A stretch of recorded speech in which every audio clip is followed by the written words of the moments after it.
ఒక్కసారి జీవితంలో అమ్మవారి పాదములు పట్టుకొని సంతోష తరంగములు మనసులో కదిలేటట్టుగా అర్చన చేసినటువంటి వాడు ఎవరైనా సరే, మళ్ళీ వాడు పుట్టడం అనేటటువంటిది సంభవించింది అంటే పెద్ద నదిలో బండరాయి ఒకటి పైకి తేలడంతో సమానం. బండరాయి ఎక్కడైనా నదిలో పైకి తేలుతుందా? మునిగిపోతుంది. ఒక్క రామప్ప దేవాలయం కట్టిన ఇటకలు మాత్రమే నీళ్లలో మునగవు, తేలుతాయి. అది ఎలా అన్నది ఇప్పటికీ తెలియదు. అక్కడ ఇటకలు ఒక్కటే నీళ్లలో తేలుతాయి, మిగిలినవి ఏవైనా ములుగుతాయి. రామేశ్వరంలో రాళ్ళు తేలుతాయి. కానీ అమ్మవారి పాదములు పట్టి ఒక్కసారైనా సరే సంతోష తరంగితస్య కామాక్షి, ఆ తల్లి పాదములను అర్చన చేసినప్పుడు అమ్మవారి పాదములు కనపడి ఆనంద తన్మయత్వంతో ఆనంద పులకాంకురములు లేచేటట్టుగా ఒక్కసారైనా పూజ చేసినటువంటి వాడు మళ్ళీ పుట్టడం అన్నది జరిగితే నీటి మీద బండరాయి తేలినట్టే. మనసార దర్శనం చేస్తూ ఆయన పాదముల మీద ఒక్క మారేడు దళం వేస్తే చాలు, పరమ సంతోషాన్ని పొందుతాడు. ఆయన కానిది, ఆయన ఇవ్వనిది లోకంలో ఏముంది కనుక ఆ విచార శర్మ యొక్క అపారమైనటువంటి భక్తికి పరవశించినటువంటి శంకరుడు పార్వతీ సహితుడై వృషభవాహనారూఢుడై భూమి మీదకి దిగి ప్రత్యక్షమయ్యాడు. వెంటనే విచార శర్మ లేచాడు, స్తోత్రం చేశాడు.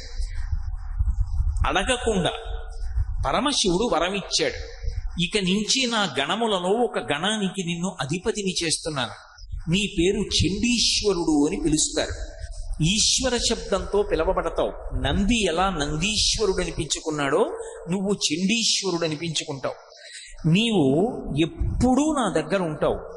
నేను కట్టుకుని విప్పినటువంటి బట్టలు, నేను ధరించి విడిచిపెట్టినటువంటి ఆభరణములు, నేను తినగా మిగిలినటువంటి ఉచ్ఛిష్టము అంటే అశేషము మిగిలిపోయినటువంటి పదార్థము నీకు మాత్రమే దక్కుతాయి.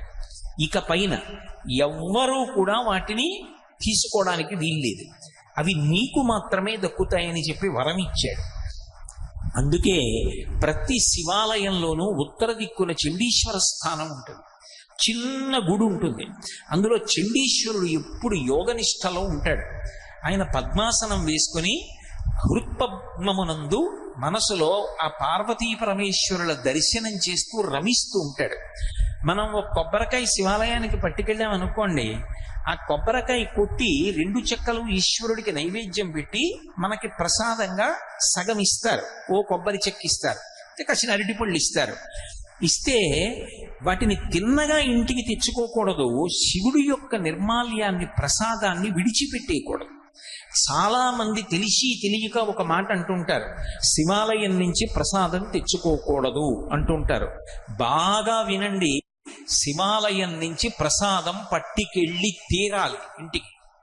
దాన్ని గోడ మీద పెట్టేయడం, నంది దగ్గర పెట్టేయడం, అటువంటి పిచ్చి పనులు చేయకూడదు. ప్రసాద తిరస్కారము బహుదోషము, ప్రసాదాన్ని తిరస్కరించకూడదు. అమ్మ పిల్లవాడికి రక్ష పెడుతుంది, శ్రీరామ రక్ష 7 ఆయుష్ 7 5వ తరం అంటుంది. అలా భక్తి అనేటటువంటి తల్లి భక్తుడు అనేటటువంటి బిడ్డడు రుద్రాక్షలు మెడలో దాల్చేటట్టుగా చేసి రక్ష చేస్తుంది. అలాగే భస్మ అమ్మ బొటనవేలుతో రక్షగా విభూతి పెడుతుంది. అలాగే భక్తి అనేటటువంటి తల్లికి బిడ్డడైనటువంటి భక్తుడు ఆ విభూతి ధారణ చేసి ఎప్పుడూ సంతోషంగా ఉంటాడు. రుద్రాక్షైర్భసితేన దేవపుషో రక్షాం భవద్భావనా పర్యంకే వినివేశ్య భక్తి జననీం భక్తార్భకం రక్షతి. అమ్మ పసిపిల్లవాడిని ఊయలలో వేసి ఊపుతుంది. అమ్మ ఆ ఊయలలో వేసి ఊపుతూ పాట పాడుతుంటే పిల్లవాడు పరమ సంతోషంతో హాయిగా ఆనందంతో నిద్రపోతాడు. భక్తి అనేటటువంటి తల్లి పిల్లవాడు ఏ పని చేస్తున్నా, పిల్లవాడు అంటే భక్తుడు ఏ పని చేస్తున్నా సరే అస్తమానం భగవంతుడే జ్ఞాపకానికి వచ్చి ఆ భగవంతునికి సంబంధించినటువంటి ఎడతెరిపి లేనటువంటి స్మరణల యందు సంతోషాన్ని పొందుతూ ఉంటాడు. అలా పొందేటట్టుగా భక్తి అన్న తల్లి భక్తుణ్ణి కాపాడుకుంటుంటుంది. పానీయంబులు త్రాగుచున్ కుడుచుచున్ భాషించుచున్ హాసలీలా నిద్రాదులు చేయుచున్ తిరుగుచున్ లక్షించుచున్ సంతత శ్రీనారాయణ పాదపద్మయుగళీ చింతామృతాస్వాద సంధానుండై మరచన్ సురారిసుకుడే తద్విశ్వమన్ భూవరా అంటారు పోతన గారి ప్రహ్లాదోపాఖ్యానంలో. భక్తుడు ఏది చేస్తున్నా భగవంతుణ్ణి స్మరిస్తూ ఆనందపడిపోతాడు. అలా ఎవరి హృదయము ఎప్పుడూ భగవంతుణ్ణి అంటిపెట్టుకుని ఉంటుందో, ఏది చేస్తున్నా భగవంతుడు మనసుని విడిచిపెట్టకుండా స్మరణల రూపంలో లోపల తిరుగుతూ ఉంటాడో, అటువంటి చిత్తశుద్ధి కలిగినటువంటి భక్తుణ్ణి సర్వకాలములయందు భగవంతుడు రక్షిస్తూ ఉంటాడు. భగవంతుడు రక్షించుట అన్నది ఒక ఎత్తైతే, పరమశివ పరివారంలోకి ఒక అత్యద్భుతమైనటువంటి వ్యక్తి చేరాడు. కుటుంబము అని ఒకటి ఉంటుంది.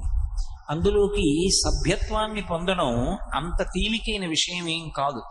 అది ఏదో రక్త సంబంధీకుల వలన కలిగినటువంటి అనుబంధము చేత లభిస్తుంది తప్ప అన్యథా లభించేటటువంటి అవకాశం ఉండదు.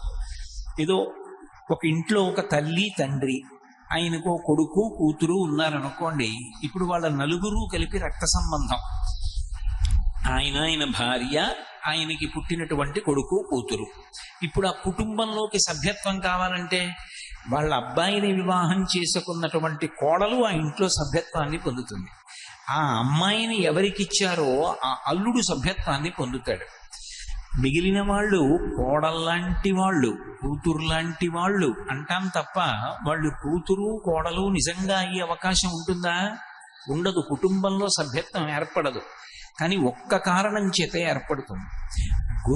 గురుస్థానంలో కూర్చున్నటువంటి వ్యక్తి ఉంటాడే, గురువు గారు అని పిలిపించుకున్నటువంటి వ్యక్తి, ఆయన్ని త్రికరణ శుద్ధిగా ఆయన మా గురువు గారు అని నమ్మకం పెట్టుకున్నటువంటి వ్యక్తి వయసుతో సంబంధం లేకుండా ఎవరు గురువై ఉన్నాడో ఆ గురువుకి శిష్యుడు గురువు కన్నా వయసులో పెద్దవాడైనా అనుబంధం రీత్యా కొడుకు అవుతాడు.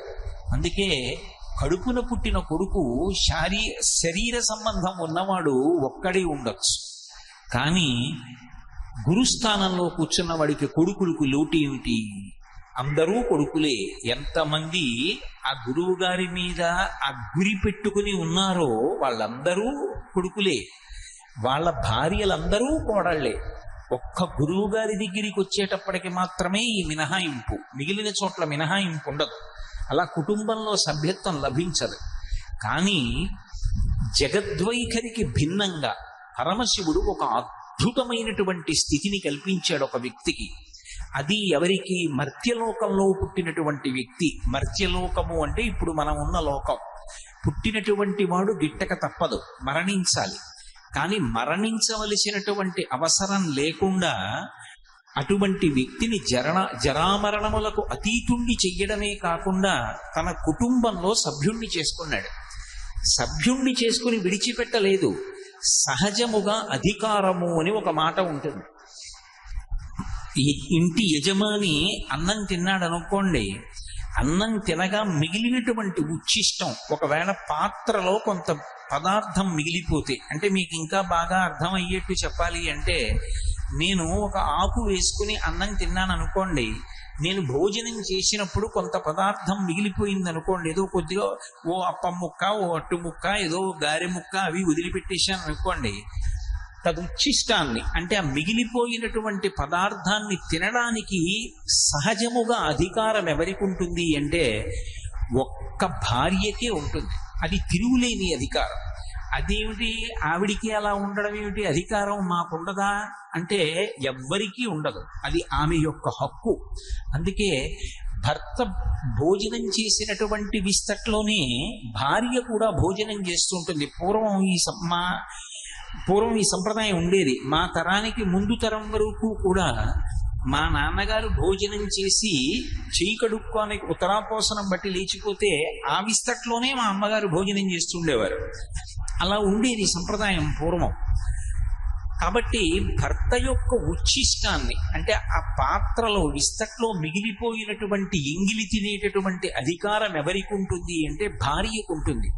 కానీ శంకరుడు ఆశ్చర్యకరమైనటువంటి నిర్ణయం చేశాడు. అలా తినే అధికారం పార్వతీదేవికి ఒక్కదానికే ఉంటుంది. కానీ పార్వతీదేవి నుంచి కూడా ఆ అధికారాన్ని ఉపసంహారం చేసి ఇటువంటి అధికారాన్ని నేను కుమారుడితో సమానమైనటువంటి స్థాయినిచ్చి, ఇదిగో ఈ భక్తుడికి కట్టపెడుతున్నానని ఒక భక్తుడికి కట్టపెట్టాడు. ఇది అసాధారణమైనటువంటి స్థితి. అది ఎవరికి? మర్త్యలోకంలో ఈ భూమి మీద పుట్టినటువంటి ఒక పిల్లవాడికి అంత గొప్ప స్థితి ఇచ్చాడు. అందుకే ఏ శివాలయానికి వెళ్ళండి, ఉత్తర దిక్కున చండీశ్వరుడు ఉంటాడు. చండీశ్వరుడు మనలాగే ఈ భూమి మీద పుట్టినటువంటి సామాన్యమైనటువంటి మనుష్యుడు. ఆయన పుట్టినటువంటిది శాంగనల్లూరు అనబడేటటువంటి ఒక ఊరిలో జన్మించాడు. ఆ ఊరిలో ఎప్పుడూ వేదనాదం వినపడుతూ ఉండేది. నిరంతరం వేదమంత్రములను స్వరంతో చదువుతూ ఉండేవారు. అంతగా వేదం చదువుకున్నటువంటి విద్వాంసుల చేత వేదమునందు అత్యంత శ్రద్ధ కలిగినటువంటి బ్రాహ్మణ కుటుంబములతోటి అగ్రహారాలతోటి నిండిపోయినటువంటి ఊరు. అటువంటి ఊరిలో యచ్చదత్తనుడు అని ఒక బ్రాహ్మణుడు. ఆయనకి వేదం మీద అపారమైనటువంటి నమ్మకం. ఆ యచ్చదత్తనుడు అనబడేటటువంటి ఆయనకి ఒక కుమారుడు జన్మించాడు. ఆ పిల్లవాడి పేరు విచార శర్మ. ఆ విచార శర్మ చిన్నతనంలోనే యుక్తమైనటువంటి వయస్సులో ఉపనయనం పొందాడు. తండ్రి ఉపనయనం చేసి వేద విద్యాభ్యాసం కోసమని గురువు గారి దగ్గరికి పంపించాడు. చక్కగా వేదం అంతా చదువుకున్నాడు. స్వరంతో మంత్రానికి ప్రాణప్రతిష్ఠ చేసి పలుకుతాడు. అటువంటి పిల్లవాడు ఒక రోజున బ్రహ్మచారులతో కలిసి వీధిలో వెడుతున్నాడు. వెడుతుండగా అటుగా కొన్ని గోవులు వెళ్ళిపోతున్నాయి. ఆవులు వెడుతున్నాయి. ఆ ఆవులను కాపాడేటటువంటి రక్షకుడు, ఆ వెనక వెడుతున్నటువంటి వ్యక్తి ఒక పెద్ద కర్ర తీసుకుని ఆ ఆవు యొక్క వీపు మీద గట్టిగా మోస్తున్నాడు. ఈ పిల్లవాడు పరుగు పరుగున వెళ్ళి ఆ గొల్లవాని చేతిలో కర్ర పట్టుకున్నాడు. పట్టుకుని అన్నాడు, ఏమయ్యా గవా మంగీషు తిష్టంతి భువనాని చతుర్దశ అని సామెత. సామెత ఏమి? లోకోక్తి లేదా ఆర్యోక్తి, పెద్దల చేత చెప్పబడింది. అసలు ఈ 14 లోకములు దేని ఎందుంటాయి అంటే ఆవు యొక్క శరీరంలో ఉంటాయి. అంత పూజనీయమైనటువంటి ప్రాణి ఆవు. అటువంటి ఆవుని పట్టుకుని కర్ర పెట్టి కొడుతున్నావే, దీని చేత విశేషమైనటువంటి పాపాన్ని సంతరించుకోవట్లేదా? ఎందుకు కొడతావు? ఆవుని విడిచిపెట్టు. నీకు అసలు ఆవుని పోషించడం రాదు. ఆవుని ఎంత పవిత్రంగా చూడాలో, ఆవుని ఎలా కాపాడాలో, ఆవుకి ఎలా మేత పెట్టాలో నీకు తెలియలేదు. కాబట్టి నువ్వు విడిచిపెట్టేసేయి. ఇవాళ నుంచి ఈ గోవులన్నిటినీ కూడా నేను పొలానికి తీసుకెళ్లి కడుపు నిండా మేపి తీసుకొస్తానన్నాడు. అంతగా వేదం చదువుకున్నటువంటి ఆ పిల్లవాడు చేసినటువంటి అభ్యర్థనని తిరస్కరించలేక ఆ గొల్లవాడు ఆ ఆవుల మందని ఈ పిల్లవాడికి అప్పచెప్పాడు. పిల్లవాడు తండ్రి యొక్క అనుమతి తీసుకుని ప్రతిరోజు ఈ గోవులన్నింటినీ తీసుకెళ్లి పొలంలో మేపుతూ ఉండేవాడు. ఆవులు మేస్తూ ఉండేవి, ఈయనేమో వేదమంత్రాలన్నింటినీ ఆమ్నాయం చేస్తూ ఉండేవాడు. ఆ ఆవులు ఎంతో ప్రీతి చెందాయి. ఆ వేదంలో చెప్పబడినటువంటి మంత్రభాగాన్ని విని ఆనందించినటువంటి ఆ గోవుల యొక్క సమూహం ప్రతిరోజు కూడా ఒక వరుస క్రమంలో ఆవులన్నీ విచార శర్మ దగ్గరికి వచ్చి పాలు విడిచిపెడుతుండేవి. ఆవు పాలు నిష్కారణంగా పోవడం ఎందుకు అని ఈ పిల్లవాడు కొన్ని కుండలు తీసుకొచ్చి అక్కడ పెడితే ఒక్కొక్క ఆవు వచ్చి దాని పొదుగు కుండ మీదకి వచ్చేటట్టుగా నిలబడి శిరములలోంచి తమంత తాముగా పాలు స్రవించి కుండలు నింపి వెళ్ళిపోతూ ఉండేవి.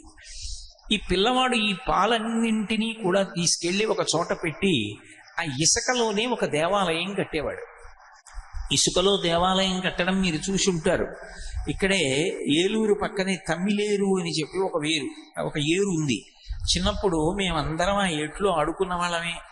పాదం అందులో పెట్టి దాని మీద తడి ఇసుక వేసి గట్టిగా నొక్కితే అది ఏదో ఒక ఇల్లు కట్టినట్టుగా ఏర్పడుతుంది. ఒడుపుగా ఎక్కువ కదపకుండా మెల్లిగా పాదాన్ని వెనక్కి లాగేస్తే చిన్న గుహలా ఏర్పడుతుంది అందులో. మెల్లిగా దానికి అటు ఇటు అంటుకున్న ముద్దల్లాంటి ఇసుక తీసేసి ఒడుపుగా చెయ్యి పెట్టి ఆ చేతితో ఆ ఇసుకంతా కొంచెం లాగేసి కొద్దిగా తడి ఇసుక తీసి మధ్యలో చిన్న వేదికలా నిర్మాణం చేసి మందార పువ్వులు ఉంటాయి, ఆ మందార పువ్వు రేఖలు విప్పేస్తే మధ్యలో దాని దుడ్డు ఉంటుంది, ఆ దుడ్డు లోపల తెల్లగా శివలింగాకృతిలో ఒక చిన్న పలుకు ఉంటుంది, ఆ పలుకు తీసి జిగురు జిగురుగా ఉంటుంది, ఆ వేదిక మీద ఆ శివలింగాకృతిలో ఉండేటటువంటి పలుకు ఉంచి దానికి చుట్టూ తడి ఇసుకతోటి గోడలు కట్టి ఓ చీపురు పుల్ల పెట్టి దానికి ఓ కాగితం పెట్టి ధ్వజస్తంభం అని చెప్పి చిన్నప్పుడు ఆడుకుంటూ ఉండేవాళ్ళం. ఇదే తమ్మిలేట్లో ఆడుకునేవాళ్ళం. నాతో ఆడుకున్న స్నేహితులు కూడా ఉన్నారు ఈ సభలో. కాబట్టి అది పెద్ద విశేషం కాదు. ఏటి ఒడ్డున ఉన్నవాళ్ళు, నదీ తీరంలో ఉన్నవాళ్ళు, సముద్రపు ఒడ్డున ఆడుకునేవాళ్ళు ఇటువంటివి చేస్తూ ఉంటారు. విచార శర్మ ప్రతిరోజు అలా ఒక దేవాలయాన్ని నిర్మాణం చేసేవాడు. అక్కడ కుండలు పెడితే ఆవులు తీసుకొచ్చి పాలు విడిచిపెట్టేవి. సైకత లింగం చేసేవాడు. ఇసుకతో శివలింగాన్ని చేసి మైమరచిపోయి పరమానందంతో, నేను ఉపన్యాసం ప్రారంభించినప్పుడు శంకర భగవత్పాదుల యొక్క శ్లోకాన్ని ఉటంకించానే, ఆనందాశ్రుభిరాతనూతి పులకం నైర్మల్యతశ్చాదనం వాచా శంఖముఖస్థితైశ్చ జఠరాపూర్తిం చరిత్రామృతైః రుద్రాక్షైర్భసితేన దేవ వపుషో రక్షాం భవద్భావనాపర్యంకే విధివేశ్య భక్తి జననీం భక్తార్భకం రక్షతి.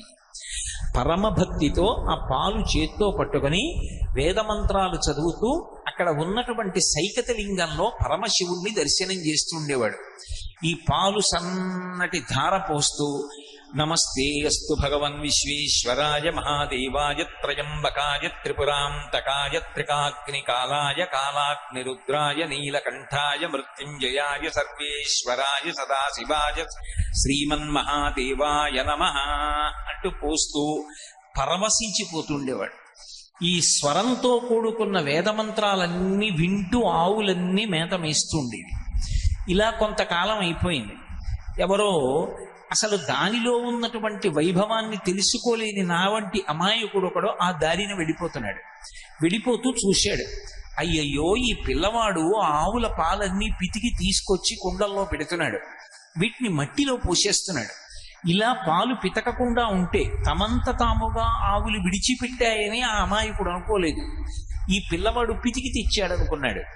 ఇలా ఈ ఆవుల పాలు పితికి తేకుండా ఉంటే ఈ పాలన్నీ కూడా యజమానులకు దక్కేవి. సాయంకాలం ఇంటికి వెళ్ళిన తర్వాత యజమానులు పాలు పితుక్కునేవారు. ఎంత నష్టం జరుగుతోంది పిల్లవాడి వల్ల అని వెళ్ళి యజమానులకు చెప్పాడు. ఆ ఆవుల యజమానులందరూ కలిసి విచార శర్మ యొక్క తండ్రి అయిన ఇచ్చతత్తనుణ్ణి నిలదీశారు. మీ కుమారుడు ఆవుల్ని రక్షిస్తానని తీసుకెళ్లి గోవుల యొక్క పాలు తీసి మట్టిలో పోసేస్తున్నట్ట, దానివల్ల పాలన్నీ నిరర్ధకమైపోతున్నాయి, కాబట్టి నీ కొడుకుని నువ్వు నిగ్రహించవలసింది అన్నారు. అసలు పిల్లవాడు ఏం చేస్తున్నాడో చూడాలనుకున్నాడు ఇచ్చదత్తనుడు. నేను అడగడం ఎందుకు, అడిగితే అబద్ధం చెప్పచ్చు, లేదా రేపటి నుంచి పితకడం మానేయచ్చు, మళ్ళీ 4 రోజులు ఆగి పితకవచ్చు.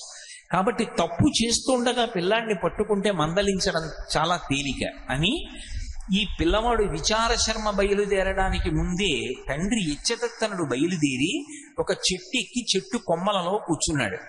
కూర్చుని ఉండగా ఈ పిల్లవాడు ఆవులు అన్నీ అక్కడ మెయ్యడానికి విడిచిపెట్టాడు. అక్కడ చక్కగా ఇసుకలో ఒక పెద్ద దేవాలయాన్ని నిర్మాణం చేశాడు. దానికి తడి ఇసుకతోటి గోడ కట్టాడు, దానికి ఉపాలయాలు నిర్మించాడు, దానికి ముఖమంటపం అన్నాడు, అర్ధమంటపం అన్నాడు, సభామంటపం అన్నాడు, కళ్యాణ మంటపం అన్నాడు.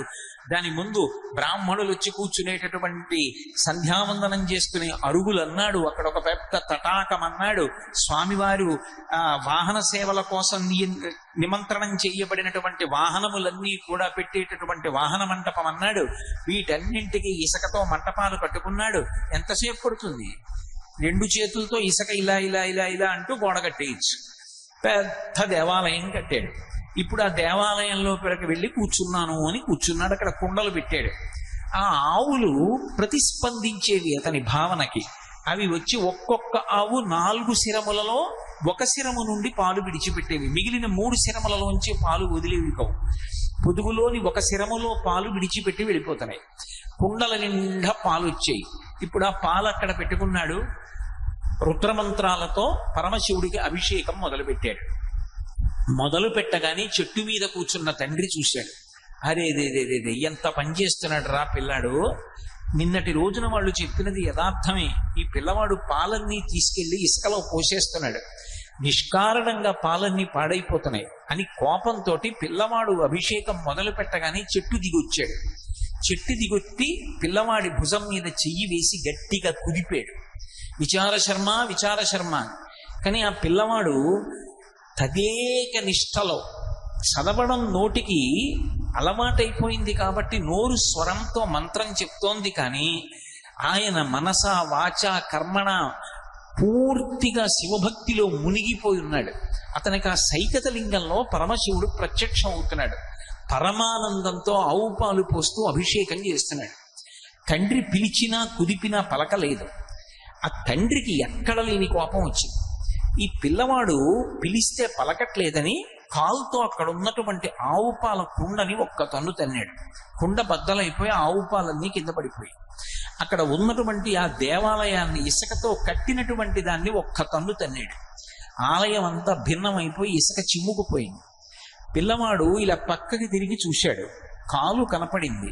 ఇది తండ్రి పాదమే గుర్తించాడు. అయినా మహాపరాధం చేశాడు. పరమశివుడికి అభిషేకం చేయడానికి తీసుకొచ్చినటువంటి ఆవు పాల కుండ భిన్నం చేశాడు. అక్కడతో ఊరుకోకుండా ఆకాలితోటే శివాలయాన్ని ధ్వంసం చేశాడు. నా తండ్రి రక్షింపబడాలి అంటే ఆ కాలు తెగిపోవడం వినా మార్గం లేదు. నా తండ్రిని రక్షించుకోవడానికి, ఈ అపరాధం నుంచి గట్టెక్కించడానికి ఏ కాలుతో ఆవు పాల కుండని ఇసుకతో కట్టిన దేవాలయాన్ని తన్నాడో ఆ కాలు నేను నరికేస్తానని అక్కడ ఉన్నటువంటి గొడ్డలిని ఒకదాన్ని తీసి తండ్రి కాలి మీద విసిరాడు. ఆ గొడ్డలి తగిలి తండ్రి కాలు తెగిపోయి రక్తధారలు కారిపోతుండగా తండ్రి కింద పడి శరీరం విడిచిపెట్టాడు. పశ్చాత్తాపడకుండా శివ ఇంత అపరాధం చేశాడు, నా తండ్రి క్షమించమని శివుడికి విజ్ఞాపన చేశాడు. పరమశివుడు అతని యొక్క భక్తికి కదిలిపోయాడు. ఇది శంకర భగవత్పాదులు అంటారు, గభీరే కాసారే విశతి విజనే ఘోర విపినే విశాలే శైలీచ భ్రమతి కుసుమార్థం జడమతి సమర్ప్యై చేత సరసిజముమానాధభవతే సుఖేనావస్థాతుం జనయిహన జానాతికి మహో అంటారు. మనసార దర్శనం చేస్తూ ఆయన పాదముల మీద ఒక్క మారేడు దళం వేస్తే చాలు, పరమ సంతోషాన్ని పొందుతాడు. ఆయన కానిది, ఆయన ఇవ్వనిది లోకంలో ఏముంది కనుక ఆ విచారశర్మ యొక్క అపారమైనటువంటి భక్తికి పరవశించినటువంటి శంకరుడు పార్వతీ సహితుడై వృషభవాహనారూఢుడై భూమి మీదకి దిగాడు. దిగి ప్రత్యక్షమయ్యాడు. వెంటనే విచారశర్మ లేచాడు, స్తోత్రం చేశాడు. అడగకుండా పరమశివుడు వరమిచ్చాడు. ఇక నుంచి నా గణములలో ఒక గణానికి నిన్ను అధిపతిని చేస్తున్నాను, నీ పేరు చండీశ్వరుడు అని పిలుస్తారు. ఈశ్వర శబ్దంతో పిలవబడతావు. నంది ఎలా నందీశ్వరుడు అనిపించుకున్నాడో నువ్వు చండీశ్వరుడు అనిపించుకుంటావు. నీవు ఎప్పుడూ నా దగ్గర ఉంటావు. నేను కట్టుకుని విప్పినటువంటి బట్టలు, నేను ధరించి విడిచిపెట్టినటువంటి ఆభరణములు, నేను తినగా మిగిలినటువంటి ఉచ్ఛిష్టము అంటే అశేషము మిగిలిపోయినటువంటి పదార్థము నీకు మాత్రమే దక్కుతాయి. ఇక పైన ఎవ్వరూ కూడా వాటిని తీసుకోవడానికి వీల్లేదు, అవి నీకు మాత్రమే దక్కుతాయని చెప్పి వరం ఇచ్చాడు. అందుకే ప్రతి శివాలయంలోనూ ఉత్తర దిక్కున చండీశ్వర స్థానం ఉంటుంది. చిన్న గుడి ఉంటుంది. అందులో చండీశ్వరుడు ఎప్పుడు యోగనిష్టలో ఉంటాడు. ఆయన పద్మాసనం వేసుకుని హృత్పద్మమునందు మనసులో ఆ పార్వతీ పరమేశ్వరుల దర్శనం చేస్తూ రమిస్తూ ఉంటాడు. మనం ఒక కొబ్బరికాయ శివాలయానికి పట్టుకెళ్ళాం అనుకోండి, ఆ కొబ్బరికాయ కొట్టి 2 చెక్కలు ఈశ్వరుడికి నైవేద్యం పెట్టి మనకి ప్రసాదంగా సగం ఇస్తారు. ఓ కొబ్బరి చెక్క ఇస్తారు, కాసిన అరటిపళ్ళు ఇస్తారు. ఇస్తే వాటిని తిన్నగా ఇంటికి తెచ్చుకోకూడదు. శివుడి యొక్క నిర్మాల్యాన్ని, ప్రసాదాన్ని విడిచిపెట్టేయకూడదు. చాలా మంది తెలిసి తెలియక ఒక మాట అంటుంటారు, శివాలయం నుంచి ప్రసాదం తెచ్చుకోకూడదు అంటుంటారు. బాగా వినండి, శివాలయం నుంచి ప్రసాదం పట్టికెళ్ళి తీరాలి ఇంటికి. దాన్ని గోడ మీద పెట్టేయడం, నంది దగ్గర పెట్టేయడం, అటువంటి పిచ్చి పనులు చేయకూడదు. ప్రసాద తిరస్కారము బహుదోషము, ప్రసాదాన్ని తిరస్కరించకూడదు. అందుకే అన్నవరం సత్యనారాయణ స్వామి కథలో ప్రసాదాన్ని తీసుకోకుండా ఆ పిల్ల భర్తని చూడడానికి వెడితే పడవ మునిగిపోతుంది. ఒక కథలో ఏమిటి, ప్రసాదం తినకపోతే పడవలో ముంచేసేటంతటి పైశాచికవాదే పరమేశ్వరుడు? అంత పైశాచిక మనస్తత్వం ఉన్నవాడా? కాదు.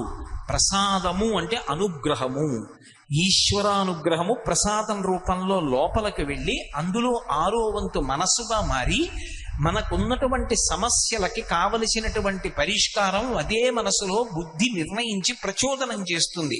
ఆ ప్రసాదం లోపలికెడితే సమస్యకు పరిష్కారం లోపల పుడుతుంది. అలా ఆ ప్రసాదము ఈశ్వరానుగ్రహము కనుక ఎవరు ప్రసాదమును తిరస్కరించాడో వాడు ఈశ్వరుడి యొక్క అనుగ్రహాన్ని తిరస్కరించినట్లు లెక్క. ఈశ్వరానుగ్రహాన్ని తిరస్కరిస్తూ వెడితే ఈశ్వరుడి యొక్క ఆగ్రహమునకు గురవుతాం. అందుకే శివాలయంలో కూడా ప్రసాదాన్ని తిరస్కరించకూడదు. కానీ శివాలయంలో ప్రసాదం ఇచ్చినప్పుడు అది ఒక మారేడు దళమో ఒక పువ్వు అనుకోండి, అది పట్టుకుని చండీశ్వర స్థానం దగ్గరికి వెళ్ళాలి. వెళ్ళి ఆయన దగ్గరికి వెళ్ళి కొంతమంది చప్పట్లు కొడుతూ ఉంటారు. ఎందుకండి కొట్టారు అన్నారు అనుకోండి, ఆయనకి చెవుడండి అందుకని అలా కొడితే తప్ప ఆయన వినడంటారు. చాలా పొరపాటు. ఆయనకి చెవుడు మూగ అటువంటివి ఏం లేవు. ఆయన మహానుభావుడు, యోగనిష్టలో ఉంటాడు. ఎప్పుడు హృత్పద్మమునందు పార్వతీ పరమేశ్వరుల దర్శనం చేస్తూ కన్నులు మూసుకుని ఉంటాడు. ఆయన దగ్గరికి వెళ్ళి చిటిక వెయ్యాలి. అందుకే చిటికల చండీశ్వరుడు అంటారు. ఇలా చిటిక వేశాననుకోండి ఆయన కళ్ళు విప్పుతాడు. ఇలా ఎందుకు రానా తపస్సు భగ్నం చేశావు, ఎందుకు చిటిక వేశావు అని ఇలా కళ్ళు విప్పుతాడు. వెంటనే మనకిచ్చిన ప్రసాదం ఆయనకి చూపించి, స్వామి శంకరుడు తినగా మిగిలిన ప్రసాదాన్ని నేను ఇంటికి పట్టుకెడుతున్నాను అనుగ్రహంగా, కానీ అది మీకు దక్కాలి అని చెప్పి శివుడి యొక్క శాసనం, మీరు అనుగ్రహించండి, దీన్ని ఇంటికి పట్టుకెడతానని ఇలా ఆయనకి చూపించాలి. చూపిస్తే ఆయన చూసి శుభం భూయా పట్టుకెళ్ళంటాడు. అప్పుడు ఆ ప్రసాదాన్ని ఇంటికి తెచ్చుకోవాలి. శివాలయంలో ప్రసాదాన్ని తెచ్చుకునేటటువంటి విధానం అది. అలా తెచ్చుకోవాలి. అంతేకాని అది మారేడు దళం లాంటిది అనుకోండి, శ్రీశైలం లాంటి క్షేత్రాల్లో అయితే ఒక మారేడు దళం అయితే దాన్ని నోట్లో వేసుకొని నవిలి మింగేస్తారు. కానీ ఇన్ని మారేడు దళాలు ఇచ్చారనుకోండి, ఏం చెయ్యాలి? నంది మీద పెట్టకూడదు. బాగా జ్ఞాపకం ఉంచుకోండి ఈ మాట. శివ నిర్మాల్యమునకు ఒక పెద్ద విశేషం ఉంది. శివ నిర్మాల్యము అంటే శివుడికి పూజించినటువంటి పదార్థం నేల మీద పడి ఉండగా తొక్కినా, దాన్ని దాటినా పూర్వజన్మలలో చేసుకున్న పుణ్యం, ఇప్పటి వరకు చేసుకున్నటువంటి పుణ్యం పోతాయి. అందుకే ఎవరు నందీశ్వరుడి మీద అలా పెట్టేస్తారో వాళ్ళ వల్ల పోతూ ఉంటుంది ఇతరులకు పుణ్యం. ఎందుకని వాడు నంది మీద పెట్టి వెళ్ళిపోతాడు. గాలి ఇసింది, ఆ మారేడు దళాలు కింద పడిపోయినటువంటి మారేడు దళాన్ని వెనక వెళ్ళిన వాడు తొక్కాడు. ఇప్పుడు ఆ పాపం ఎవరిది? ఇద్దరికీ వస్తుంది. కానీ ప్రధానంగా పాపం ఎవరిది? నందీశ్వరుడి మీద పెట్టిన వాడికి. నందీశ్వరుడి మీద పెట్టకూడదు. అతిభక్తి అన్న పేరుతోటి అఘాయిత్య పనులు చేయకూడదు. కొంతమంది తీసుకెళ్ళి శివాలయంలో ఓ అరటిపండు ఇచ్చారనుకోండి, ఓ ముక్క తీసి నందీశ్వరుడి యొక్క ఆ మూతికి రాసేసి వెళ్ళిపోతారు. అక్కడి నుంచి ఇంతంత ఈగలు బయలుదేరి ఆయన నోటి చుట్టూ ముక్కుల్లోకి వెడుతుంటాయి. ఆయన నిరంతరము శివదర్శనం చేస్తుంటాడు. ఆయనకి అది ధ్యానభంగం కల్పిస్తుందా, కల్పించదా? ఒక ఆలయంలోకి వెళ్ళాము అంటే ఆలయం యొక్క మర్యాదని పాటించాలి. ఆలయం ఒక్కరికి సంబంధించినది కాదు. దేవాలయం అనేటటువంటిది అందరి ఆత్మోద్ధరణకు సంబంధించినటువంటి విషయం. ఆలయం విషయంలో అందరూ సంతోషపడేటట్టు, అందరూ ఉద్ధరణ పొందేటట్టు ప్రవర్తించాలి తప్ప ఆలయ వ్యవస్థ యొక్క పవిత్రత పాడయ్యేటట్టుగా ఏ ఒక్కరూ ప్రవర్తించడానికి అధికారము పొంది ఉండరు. అందుకే నంది మీద పెట్టకూడదు ఎప్పుడు నిర్మాల్యాన్ని. చండీశ్వరుడి దగ్గరికి వెళ్ళి చూపించాలి. అది ఇన్ని మారేడు దళాలో ఇన్ని విడి పువ్వులో ఇచ్చారనుకోండి, ఆ చండీశ్వరుడి దగ్గర విడిచిపెట్టి, స్వామి నేను కళ్ళకద్దుకుని తల మీద పెట్టుకుని వెడుతున్నాను, నాకు ప్రసాద స్వీకార ఫలితాన్ని అనుగ్రహించండి, ఈశ్వర ప్రసాదం స్వీకరించినట్లుగా నన్ను కాపాడండి అని అక్కడ పెట్టి వెళ్ళిపోవచ్చు. అదో కొబ్బరి చెక్కో అరటిపండు అనుకోండి, చక్కగా ఇంటికి పట్టుకెళ్ళి అందరూ సేవించవచ్చు తప్ప శివాలయంలో ప్రసాదం ఇంటికి తీసుకెళ్ళకూడదు అనేటటువంటి మాట ఎక్కడా లేదు. దీనికి నేను ప్రమాణం ఒకటి చూపిస్తాను. శంకరాచార్యుల వారు సౌందర్య లహరిలో ఒక శ్లోకం చేశారు. అందులో ఒక నాటకీయ సన్నివేశాన్ని చూపిస్తూ చండీశ్వరుని యొక్క వైభవాన్ని వర్ణించారు అందులో. రణీజిత్వా దైత్యానపహృత శిరస్త్రైః కవచిభిః నివృత్యై చండాంశస్త్రిపురహర నిర్మాల్య విముఖైః విశాఖేంద్రోపేంద్రో అని ఆ శ్లోకం చేస్తూ ఆయన అంటారు, విలీయంతే మా తత్తవ వదన తాంబూల కబళాః అంటారు. ఒకానొకప్పుడు రాక్షసుల మీదకి యుద్ధానికి వెళ్ళారు దేవతలందరూ. దేవతలకి నాయకత్వం ఎవరు వహిస్తారు అంటే దేవతా సైన్యమునకు నాయకుడు సర్వసైన్యాధిపతి సుబ్రహ్మణ్యేశ్వర స్వామి వారు. అందుకని సుబ్రహ్మణ్యుడిది నాయకత్వం. ఆయన నాయకత్వంలో వెళ్ళినప్పుడు రాక్షసుల్ని చంపడానికి ఆయన ఉపయోగించేటటువంటి ఆయుధం శూలం. ఆ శూలంకి పేరు శక్తి. అందుకే ఇప్పటికీ ద్రవిడ దేశంలో శక్తివేల్ అని పేరు పెట్టుకుంటారు. వేల్ అంటే ఆయుధం, వేలాయుధన్ అని వాళ్ళు పేరు కూడా పెట్టుకుంటారు. ఆ సుబ్రహ్మణ్యుడి చేతిలో ఉన్నటువంటి శూలమే పేరుగా ఉంటారు వాళ్ళు. అటువంటి ఆయుధం అమ్మవారి యొక్క స్వరూపం అది. ఇప్పుడు ఈ ఆయుధాన్ని పట్టుకుని సుబ్రహ్మణ్యేశ్వర స్వామి వారు రాక్షసులందరినీ సంహరించి దేవతలకి జయాన్ని సాధించారు. దేవతలకి ఉపద్రవం వస్తే దేవతలకందరికీ కూడా పరిపాలకుడు ఇంద్రుడు.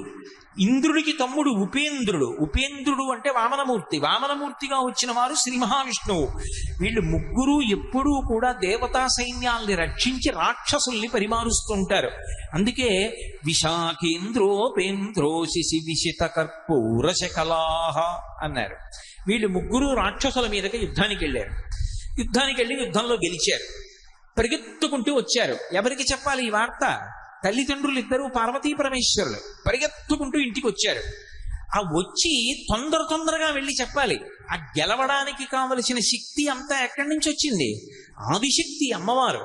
అమ్మవారి నుంచి వచ్చింది. నేను అమ్మవారి దగ్గరికి పరిగెత్తుకెళ్ళి చెప్పాలి, అమ్మ అమ్మ నీ అనుగ్రహంతో గెలిచాను రాక్షసుల్ని అని చెప్పాలి.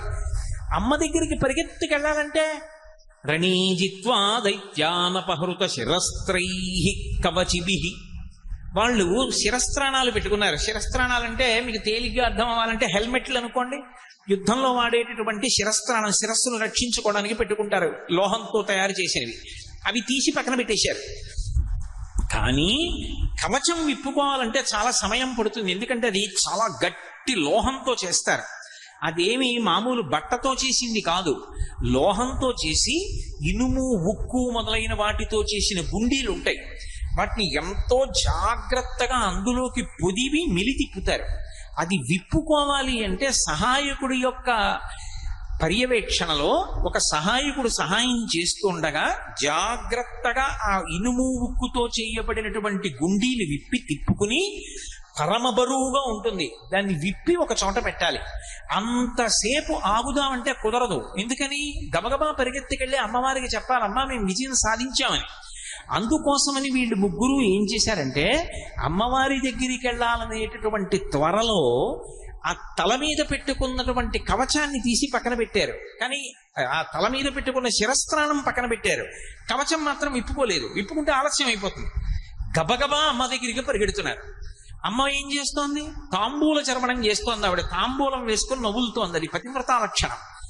ఎవరైనా సరే భర్త గారు పొద్దున్న పూజ చేసినప్పుడు భగవంతునికి సమర్పించినటువంటి తాంబూలాన్ని ప్రతి సువాసిని కూడా, అంటే పసుపు కుంకాలు ఉన్నటువంటి ఆడవాళ్లు మధ్యాహ్నం వేళ ఆ తాంబూలాన్ని నవలాలి.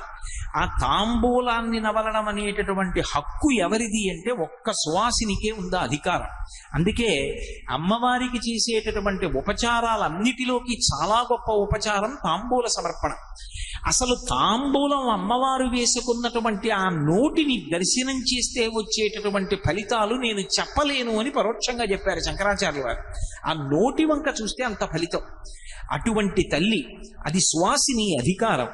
ఆమె నిత్యాయ త్రిగుణాత్మనే పురజితే కాత్యాయని శ్రేయసే సత్యాయాద్య కుటుంబిని మునిమన ప్రత్యక్ష చిన్మూర్తయే అంటారు శంకరులు.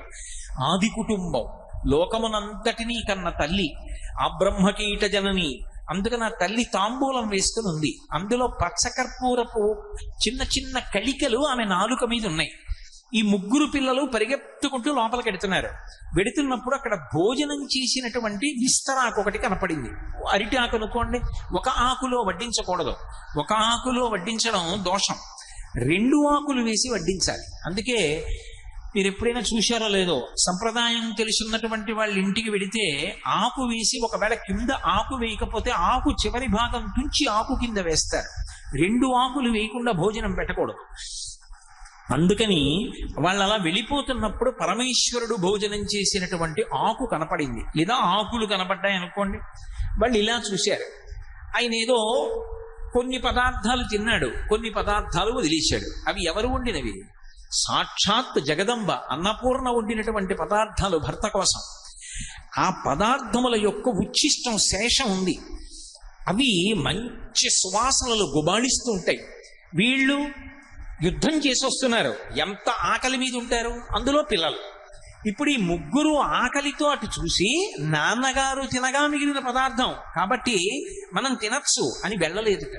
ఎందుకు వెళ్ళలేదు అంటే, నివృత్యై చండాంశ త్రిపురహర నిర్మాల్య విముఖై. త్రిపురాసుర సంహారం చేసినటువంటి మహానుభావుడైనటువంటి శంకరుడు తన భార్య తన బిడ్డలు తినడానికి సహజంగా అధికారం ఉంటే కాదు అని చండీశ్వరుడికి ఇచ్చాడు అధికారం. నేను తినగా మిగిలిన పదార్థాన్ని ఓ చండీశ్వరుడా నువ్వు తినవచ్చు అని అధికారం ఇచ్చాడు, ఇంకెవరికి అధికారం లేదని. అందుకని ఒకవేళ ఇలా చూసి అబ్బా ఎంత బాగున్నాయో అన్నారనుకోండి, మనసుతో తిన్నట్టు. అందుకని వాళ్ళు అసలు దాని వంక చూడకుండా ఇలా తల తిప్పేసుకున్నారట. నివృత్యై చండాంశ త్రిపురహర నిర్మాల్య విముఖై విశాఖేంద్రోపేంద్రో శిశి విశిద కర్పూర శకలాః విలీయంతే మాతస్తవ వదన తాంబూల కబళాః. వాళ్ళు పరుగు పరుగున వెళ్ళి పార్వతీదేవి ఒక ఆసనం మీద కూర్చుని తాంబూల చర్వణం చేస్తూ ఉంటే పక్కకి వెళ్ళి కూర్చుని అమ్మవారి ముఖం వంక, అమ్మవారి యొక్క నోరు వంక, తాంబూలపు ఎర్రటి రంగు వంక, ఆ తాంబూలంలో ఉన్నటువంటి ఆ తెల్లటి కర్పూర కలికల వంక ఆశ్చర్యంగా ఇలా చూస్తూ ఉండిపోయారట. సరే, ఇప్పుడు నేను సౌందర్యలహరి చెప్పట్లేదు కాబట్టి ఆ శ్లోకం యొక్క వైభవం ఏమిటి అన్నదాన్ని స్పృశించను. కానీ ఒక్క విషయం చెప్తాను.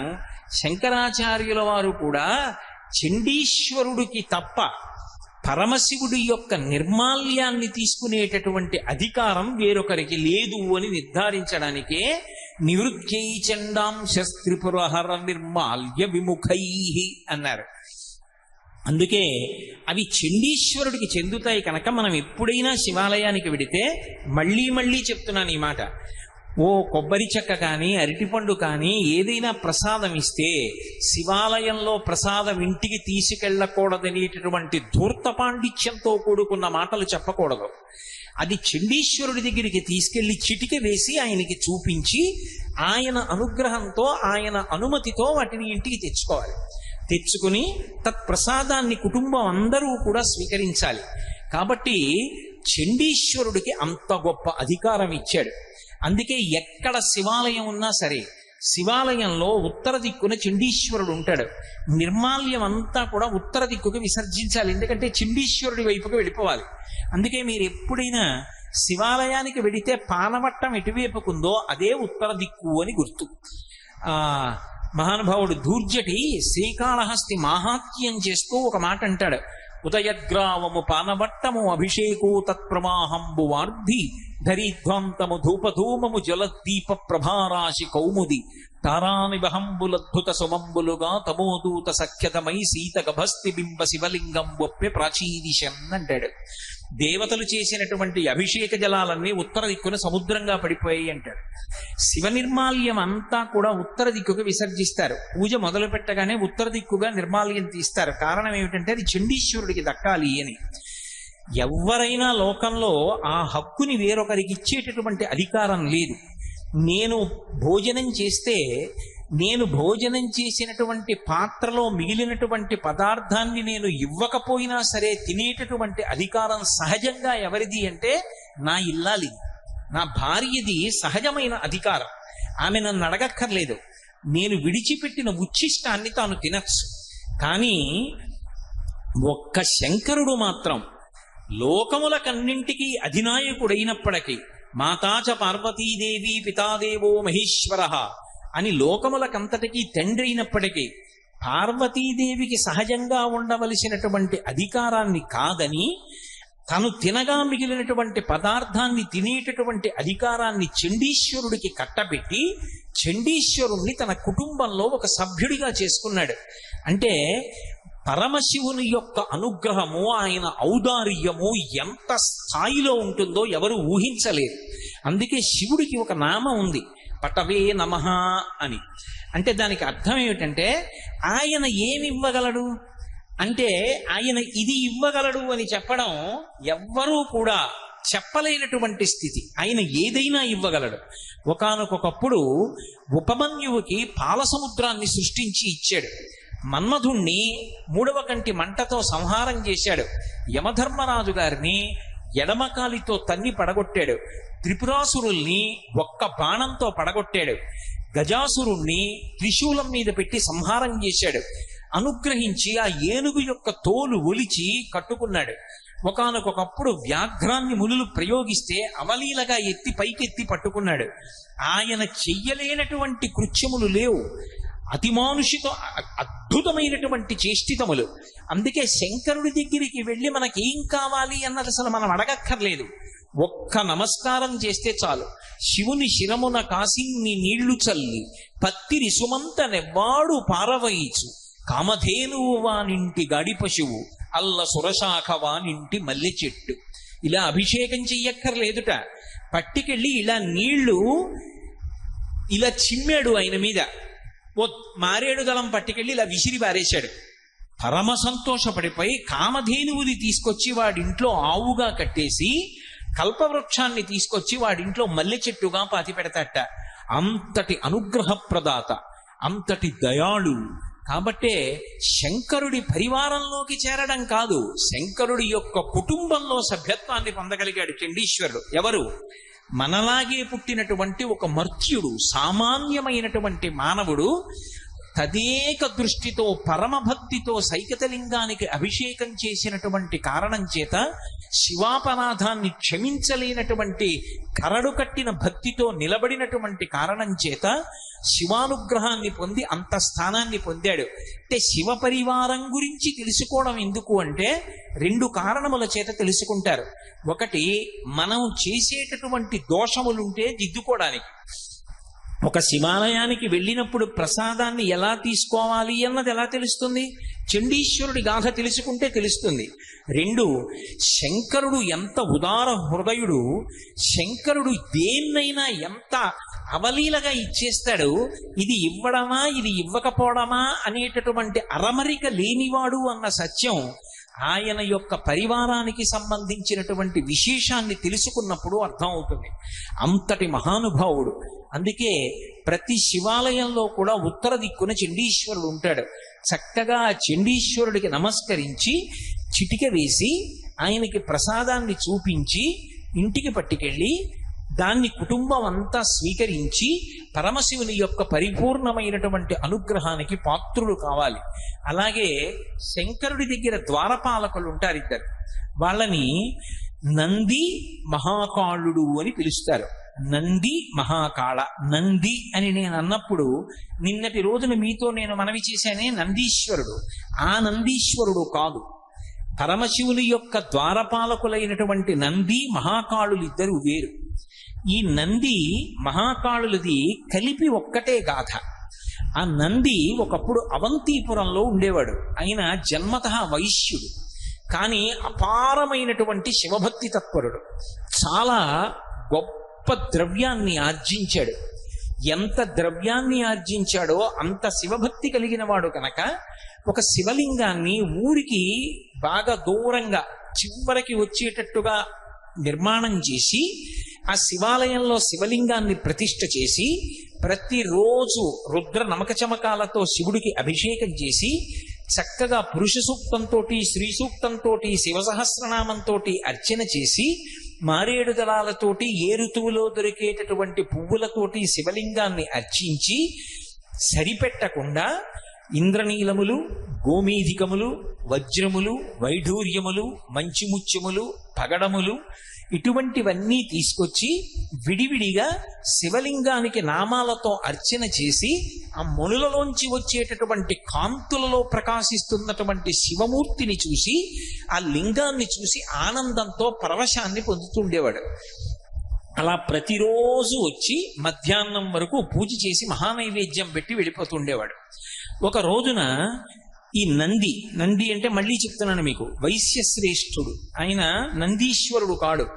ఆ వైశ్యుడు ఆ శివాలయానికి వచ్చి శతరుద్రీయ మంత్రముల చేత శివలింగానికి అభిషేకం చేసి మణులు మొదలైన వాటితో కూడా అర్చన పూర్తి చేసి మహానైవేద్యం పెట్టి భజన చేసి అర్చకుడితో కలిసి తనకి సహాయం చేసిన పురోహితుడితో కలిసి ఇంటికి వెళ్ళిపోవడానికి బయలుదేరుతున్నాడు. ఎక్కడి నుంచి వచ్చాడో ఇంతలో ఒక కిరాతుడు అక్కడికి వచ్చాడు. ఆయన వేటాడి జీవిస్తూ ఉంటాడు. ఆయన పేరు మహాకాళుడు. ఆయన అక్కడికి వచ్చాడు. వచ్చి శివాలయంలోకి వచ్చాడు. వస్తువుని శివలింగం వంక చూశాడు. అబ్బా, ఎంత అద్భుతమైన శివలింగం రా అనుకున్నాడు. అక్కడ మణులు కనపడ్డాయి, వజ్రములు కనపడ్డాయి, వైఢూర్యములు కనపడ్డాయి, మంచి ముత్యములు, గోమీధికములు ఇవన్నీ కనపడ్డాయి. కానీ ఆశ్చర్యం ఏమంటే ఆయన మనస్సు వాటి వేటి మీద నిలబడలేదు. ఆ శివలింగం వంక తేరిపారి చూశాడు. ఏదో జన్మజన్మాంతరమైనటువంటి అనుబంధం ఒక్కసారి మనసులో నిద్రలేచింది. శివా, నువ్వు నా తండ్రివి, నేను నీ బిడ్డని. ఇంతకాలం తండ్రి నిన్ను చూడ్డానికి రాలేదు, ఎక్కడెక్కడో తిరిగాను, ఇంతకాలానికి వచ్చాను, ఇక నిన్ను విడిచిపెట్టనన్నాడు. తిన్నగా పక్కనున్న తటాకంలోకి వెళ్ళి మునిగి స్నానం చేశాడు. బట్ట పిడుచుకున్నాడు, మళ్ళీ కట్టుకున్నాడు. గబగబా గుళ్ళోకి వచ్చాడు. వచ్చేటప్పుడు బోయి తిన్నడిలాగే ఆ నోట్లో కొన్ని నీళ్లు పట్టుకొచ్చి శివలింగం మీద ఉమిశాడు. ఏమైనా అందామంటే కిరాతుడు ఏ బాణం వేసి చంపేస్తాడో భయం. వైశ్యుడు బ్రాహ్మణుడు నక్కి చూస్తున్నారు దేవాలయంలో ఒక చాటున. ఈ వచ్చినటువంటి మహాకాళుడు, ఈ కిరాతుడు ఆ శివలింగం మీద నీళ్లు ఉమిసి అభిషేకం చేశాడు. ఆ శివుడి దగ్గర కూర్చొని అపారమైనటువంటి భక్తితో శివ శివ శివ శివ శివ శివ శివ అని శివనామం చెప్తూ ఆయన మనస్సు అంతర్ముఖమైపోయింది. పరమానందాన్ని పొందేశాడు. ఏమో ఎప్పుడు ఎవరి మనస్సు ఎలా ఉంటుందో మనకి తెలియదు. శంకర భగవత్పాదులు అందుకే అంటారు, వటుర్వా గేహీవా యతిరపి జటీవా తదితరో నరోవా యక్కశ్చిత్ భవతు భవకింతేన భవతి యదీయం మృత్పద్మం యది భవదీనం పశుపతే తదీయస్త్వం శంభో భవసి భవభారంచ వహసి అంటారు. నువ్వు ఉపనయనం చేసుకున్నటువంటి వటువా, గృహస్థాశ్రమంలో ఉన్నటువంటి వాడివా, వానప్రస్థువా, సన్యాసివా, వీటితో శంకరుడికి సంబంధం లేదు. శంకరుడికి కావలసింది ఏమిటి అంటే నీ మనస్సు అనేటటువంటి పద్మాన్ని తీసి ఆ పరమశివుని యొక్క పాదముల దగ్గర పెట్టినవాడవేనా? అలా పెట్టినవాడవైతే శంకరుడు ఆ భక్తుడి వెంట పడి తిరుగుతూ ఉంటాడు. అంతటి ఉదారు. ఆయనకి కావలసింది ఆ భక్తి ఒక్కటే. ఆ భక్తి లేదనుకోండి, ఆయనకి దానితో సంబంధం లేదు. నిన్న మీతో చెప్పా కదా, శివానంద లహరిలో భృంగి సంబంధంగా ఒక శ్లోకం చెప్తారు శంకరులే. భృంగిచ్ఛా నటనోత్కటక్కరిమతగ్రాహీ స్ఫురన్మాధవాహ్లాదో నాదయుతో మహాసితవపు పంచేషు నాచాధృత సత్పక్షమనోవనీషు సపన సాక్షాన్మదీయే మనోరాజీవే భ్రమరాదిపో విహరతాం శ్రీశైలవాసీ విభు అంటారు. హృదయం అనేటటువంటి పద్మంలో భక్తి అనేటటువంటి తేనె నిండుగా ఉంటే, అదిగో అక్కడ భ్రమరాంబ ఉంది. భ్రమరాంబ తుమ్మెద రూపంలో ఉంటుంది. తుమ్మెదకి మొగుడు ఆయన కూడా గండు తుమ్మెద. వాళ్ళిద్దరూ కలిసి వచ్చి ఇక్కడ ఉన్నటువంటి భక్తి అన్న తేనె తాగడానికి ఎగురుతూ ఉంటారు. అసలు హృత్పద్మమునందు భక్తి అన్న తేనె లేదనుకోండి, ఆ తుమ్మెదలు ఎందుకు వస్తాయి? రావు. కాబట్టి మనోరాజీవే విహరతాం, ఆ మనస్సు అనేటటువంటి పద్మం దగ్గర ఆ రెండు తుమ్మెదలు ఎగరడానికి కారణమేమి అంటే భక్తి అనేటటువంటి మకరందము కాని నిండి ఉన్నదా హృత్పద్మమునందు, ఆ తుమ్మెదల జంట విహరిస్తారు పార్వతీ పరమేశ్వరుడు. అంతకుముందు ఆయన కిరాతుడు ఎన్నో జంతువుల్ని కొట్టాడు, ఎన్నో పక్షుల్ని కొట్టాడు. అయితేనే ఏ జన్మలో చేసుకున్న పుణ్యమో ఇప్పుడు ఫలించింది. ఆ శివలింగాన్ని చూడగానే అపారమైన ఆనందాన్ని పొందేశాడు, అంతర్ముఖత్వాన్ని పొందాడు. అక్కడ ఉన్న మణుల వంక చూశాడు. గాజురాళ్ళు గట్టిగా ఉంటాయి. ఇవి తీసుకొచ్చి ఇక్కడ పూజ చేశారు. ఇవి నా తండ్రి పాదములకు తగిలినప్పుడు ఎంత నొచ్చుకున్నాడో, ఎంత నిప్పెట్టిందో, ఇవన్నీ పట్టుకెళ్ళి పూజ చేశారు. ఇవన్నీ పూజ చేస్తే గాజురాళ్ళన్నీ తీసుకెళ్లి కాళ్ళ మీద వేస్తే ఆయన పాదములకు నిప్పెట్టదు, ఎవడి పూజ చేసిన ధూర్తుడు అన్నాడు. ఈ వజ్రాల్ని వైఢూర్యాల్ని పక్కకి తోసేశాడు. తాను తీసుకొచ్చిన మారేడు దళాలు శంకరుడి పాదాల మీద ఉంచాడు. పరమ సంతోషపడిపోయాడు. తిరిగి వెళ్ళిపోయాడు. చూశాడు నంది. ఇదెక్కడి గొడవరా, ఎక్కడి నుంచో కొండ నుంచి దిగొచ్చాడు, చేసిన పూజంతా పక్కకి తోసేశాడు, మళ్ళీ ఇవన్నీ తీసుకొచ్చాడు, మారేడు దళాలు వేశాడు, ఎంగిలి నోట్లో నీళ్లు తీసుకొచ్చి శివలింగం మీద ఉమిశాడు. ఇప్పుడు ఈ దేవాలయాన్నంతటినీ ఎలా మళ్ళీ ప్రక్షాళన చేయడం, ఎలా ఈ పాపం నివృత్తి అవుతుందని అడిగాడు. అడిగితే ఏదో ప్రాయశ్చిత్తం చెయ్యాలన్నారు. మళ్ళీ దేవాలయం అంతా శుభ్రం చేశారు, మళ్ళీ శంకరుడికి అభిషేకం చేశారు, మళ్ళీ నైవేద్యం పెట్టారు, మళ్ళీ పునఃపూజ చేశాడు. మళ్ళీ బెంగ పెట్టుకుని అయ్యో ఏమిటో ఇలా అయిందనుకుని దేవాలయం తలుపులు వేసి ఇంటికి వెళ్ళిపోయాడు. మరునాడు ఉదయం మళ్ళీ వచ్చాడు. మళ్ళీ ఆ కిరాతుడు వస్తాడేమోనన్న భయంతో బెంగబెంగగా మళ్ళీ పూజ అంతా చేశాడు. మళ్ళీ వజ్రాలు, వైఢూర్యాలు, మాణిక్యాలు, గోమేధికాలు, మంచి ముత్యాలు వీటన్నింటితో పూజ పూర్తి చేశాడు. మహానైవేద్యం పెట్టాడు, మంత్రపుష్పం పెట్టాడు, తాంబూలం ఇచ్చాడు. అన్నీ పూర్తయిపోయి తాను ఇంటికి వెళ్ళిపోవడానికి సిద్ధపడి లేచి సాష్టాంగ నమస్కారం చేసి నించున్నాడు. అంతే, మళ్ళీ ఎక్కడి నుంచో కిరాతుడు పరిగెత్తుకొచ్చాడు. మళ్ళీ నిన్ననేం చేశాడో ఇవాళ కూడా అదే చేశాడు. మళ్ళీ గబగబా వచ్చాడు. ఆ శివలింగం మీద తన నోటిలో ఉన్నటువంటి నీటిని ముమిశాడు. పక్కన ఉన్నటువంటి కోనేటిలో స్నానం చేసి తీసుకొచ్చినటువంటి నీళ్లు, ఆ నీళ్లని ముమిశాడు. ఆ శివలింగాన్నంతటిని తుడిచేశాడు. మళ్ళీ తీసుకొచ్చి దిక్కుమాలిన గాజురాళ్ళు ఇక్కడ పెట్టారన్నాడు. ఆ గాజురాళ్ళు అని చెప్పి ఆ వజ్రవైఢూర్యాలు పక్కకి తోసేశాడు. తోసేసి తాను తీసుకొచ్చిన లేత మారేడు దళాలు, చిన్న చిన్న ఉంటాయి, ఎర్ర రంగులో ఇంతంతే ఉంటాయి, అంత చిన్నవైతే మా స్వామి పాదం మీద పెట్టినప్పుడు సొక్కదు, హాయిగా ఉంటుంది ఆయన పాదాలకన్నాడు. ఆ చిన్ని మారేడు దళాల ఆయన మీద పెట్టాడు. ఇప్పుడు మా తండ్రి పాదాలు ఎంత అందంగా ఉన్నాయో అన్నాడు. శివలింగానికి పూజ చేశాడు. మనసులో దర్శనం చేసింది పరమశివుని యొక్క పాదముల జంట దర్శనం చేశాడు. మహానందపడిపోయాడు. అక్కడ ఉన్న ప్రసాదం నోట్లో వేసుకున్నాడు. తిరిగి మళ్ళీ కొండెక్కి వెళ్ళిపోయాడు. ఈ నంది బెంగ పెట్టుకున్నాడు. ఇలా రోజు నేను పూజ చెయ్యా, ఈ కిరాతుడు వస్తుండా, ఈ వచ్చినటువంటి కిరాతుడు నేను చేసినటువంటి పూజనంతటినీ పక్కకి తోసేయ్యా, మళ్ళీ ఆయన తీసుకొచ్చి ఎంగిలి నీళ్లు ఉముస్తూ ఉండడం, పైగానేమో ఆ గాజురాళ్ళని అన్నిటినీ తీసేయడం, ఇది సరి అయినటువంటి పద్ధతిగా లేదు. ఏం చేస్తే బాగుంటుంది చెప్పమని బ్రాహ్మణులను అడిగాడు. వాళ్ళన్నారు, ఇక్కడ ఊరికి చివరగా శివాలయం ఉన్నటువంటి కారణం చేత కొండ మించి కిరాతుడు దిగి వస్తున్నాడు కాబట్టి ఇక్కడ శివాలయం ఉంటే ఉపయోగం లేదు, ఇక్కడ శివలింగం ఉంటే ఉపయోగం లేదు, ఇతను ఇలాగే వస్తూ ఉంటాడు. పాపమో పుణ్యమో ఈ శివలింగాన్ని తవ్వేద్దాం, తవ్వేసి నీ ఇంటికి పట్టుకెళ్ళిపోయి నీ ఇంట్లో ప్రతిష్ఠ చేసుకుని అక్కడ పూజ చేద్దాం అన్నాడు. సరేనన్నాడు. మరునాడు తెల్లవారుజామునే చీకటి ఇంకా విడవక ముందే వచ్చాడు. తనతో పాటు కొంతమంది కార్మికుల్ని తీసుకొచ్చాడు. గుణపాలతో శివలింగాన్ని తవ్వేశారు, భుజాలకు ఎత్తుకున్నారు, ఇంటికి పట్టుకెళ్ళిపోయారు. వైశ్యుడిది గొప్ప భవనం, ఆ భవనంలో ఒక గది ఏర్పాటు చేశాడు. అందులో వేదిక మీద శంకరుణ్ణి పెట్టాడు. శివ, ఇంకా ఇవాళ నుంచి నీకు ఎంగిలి పూజల బాధ లేదు, ఇక నంది రాడు, ఈ మహాకాలుడు రాడు, హాయిగా నేను పూజ చేస్తాను, దాన్ని స్వీకరించన్నాడు. మధ్యాహ్నం వరకు పూజ చేశాడు. అమ్మయ్య, ఇక కిరాతుడు వచ్చే అవకాశం లేదనుకున్నాడు. సంతోషంగా మహానైవేద్యం పెట్టేశాడు. నీరాజన మంత్ర పుష్పాలు అయిపోయాయి, తలుపేసేశాడు, వెళ్ళిపోయాడు. అక్కడ మహాకాలుడు ఆ కిరాతుడు కొండమించి మధ్యాహ్నం దిగొచ్చాడు. తిన్నగా కోనేటికి వెళ్ళాడు. చక్కగా స్నానం చేసేశాడు. గండూషాంబు రిషీచనం పురరివోర్దివ్యాభిషేకాయతే అంటారు శివానంద లహరిలో. అలా నోటి నిండా పుక్కిటి నిండా నీళ్లు పట్టుకున్నాడు. శివలింగం మీద అభిషేకం చేద్దామని గుళ్ళోకి వచ్చాడు. వచ్చేటప్పటికి శివలింగానికి బదులు పెద్ద గొయ్యుంది. చూశాడు, ఆశ్చర్యపోయి హతాశుడైపోయి చేతిలో ఉన్న ధనస్సు పక్కన పారేసి ఆ మారేడు దళాలు నేల మీద పడేసి కుప్పకూలిపోయాడు. శివ, నేనేదో అపరాధం చేసి ఉంటాను, నువ్వు వెళ్ళిపోయావు. తండ్రి, నువ్వు లేని ప్రదేశం ఎక్కడుంది? నువ్వు లేని ప్రదేశం ఈ లోకంలో లేదు. నువ్విక్కడ లింగాకృతిలో కనపడకపోతే నేను లింగాకృతిని కల్పించుకోలేను అనుకున్నావా? నేను ఎక్కడికో వెళ్ళి శివలింగాన్ని తీసుకొచ్చి ప్రతిష్ఠ చెయ్యగలిగినంత శక్తివంతుణ్ణి కాను. నాలో ఉన్నటువంటి సప్తధాతువులతో నీకు శివలింగాన్ని నిర్మాణం చేస్తానన్నాడు. చాలా వేడిగా ఉంది కదూ, శరీరానికి చెమట పట్టడం సహజం, దాని గురించి అంత అల్లరిపడకండి. హరి ఓం. కాబట్టి ఇక్కడ శివలింగం లేకపోతే నేనేమి బెంగ పెట్టుకోను, ఈశ్వర నేనే శివలింగాన్ని తయారు చేసుకుంటాను, ఎక్కడి నుంచో లింగాన్ని తీసుకొచ్చి ప్రతిష్ఠ చేయడం నా వల్ల జరిగే పని కాదన్నాడు. అని ఆ గోతి వంక చూశాడు. ఎలా, దేనితో కప్పాలి? శివ, నీ లింగాన్ని అనేక పదార్థములతో చేస్తారు. బంగారంతో చేస్తారు, వెండితో చేస్తారు, రాగితో చేస్తారు, సీసంతో చేస్తారు, పాదరసంతో చేస్తారు, మృత్తికతో చేస్తారు, మణులతో చేస్తారు.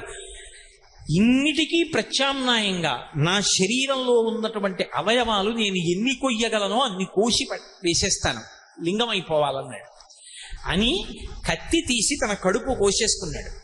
ఆ పైన ఉన్నటువంటి చర్మాన్ని, మాంసాన్ని, కొన్ని ప్రేగులు ముక్కల కింద కోశాడు. కోసి అందులో పడేశాడు. స్పృహ తప్పిపోయాడు. ఇక ఓపిక చాలలేదు, బాధ తాళలేక కింద పడిపోయాడు. కాసేపటికి స్పృహ వచ్చింది, నెత్తురు కారిపోతుండగా చూశాడు. శివ, చాలు, ఇప్పుడు నాకు లింగం కనపడుతోంది. ఈ లింగం మామూలు లింగం కాదు, నా సప్తధాతువులతో నిర్మించుకున్న లింగం అని శంకరుడి యొక్క 2 పాదాలు తన చేతులతో పట్టుకున్నట్టుగా భావన చేశాడు. శివానంద లహరిలో శంకర భగవత్పాదులు అంటారు, కదా వా త్వాం దృష్ట్వా గిరిశతవ భవ్యాంఘ్రియుగళం గృహీత్వా హస్తాభ్యాం శిరసి నయనే వక్షసి వహన్ అని ఆయన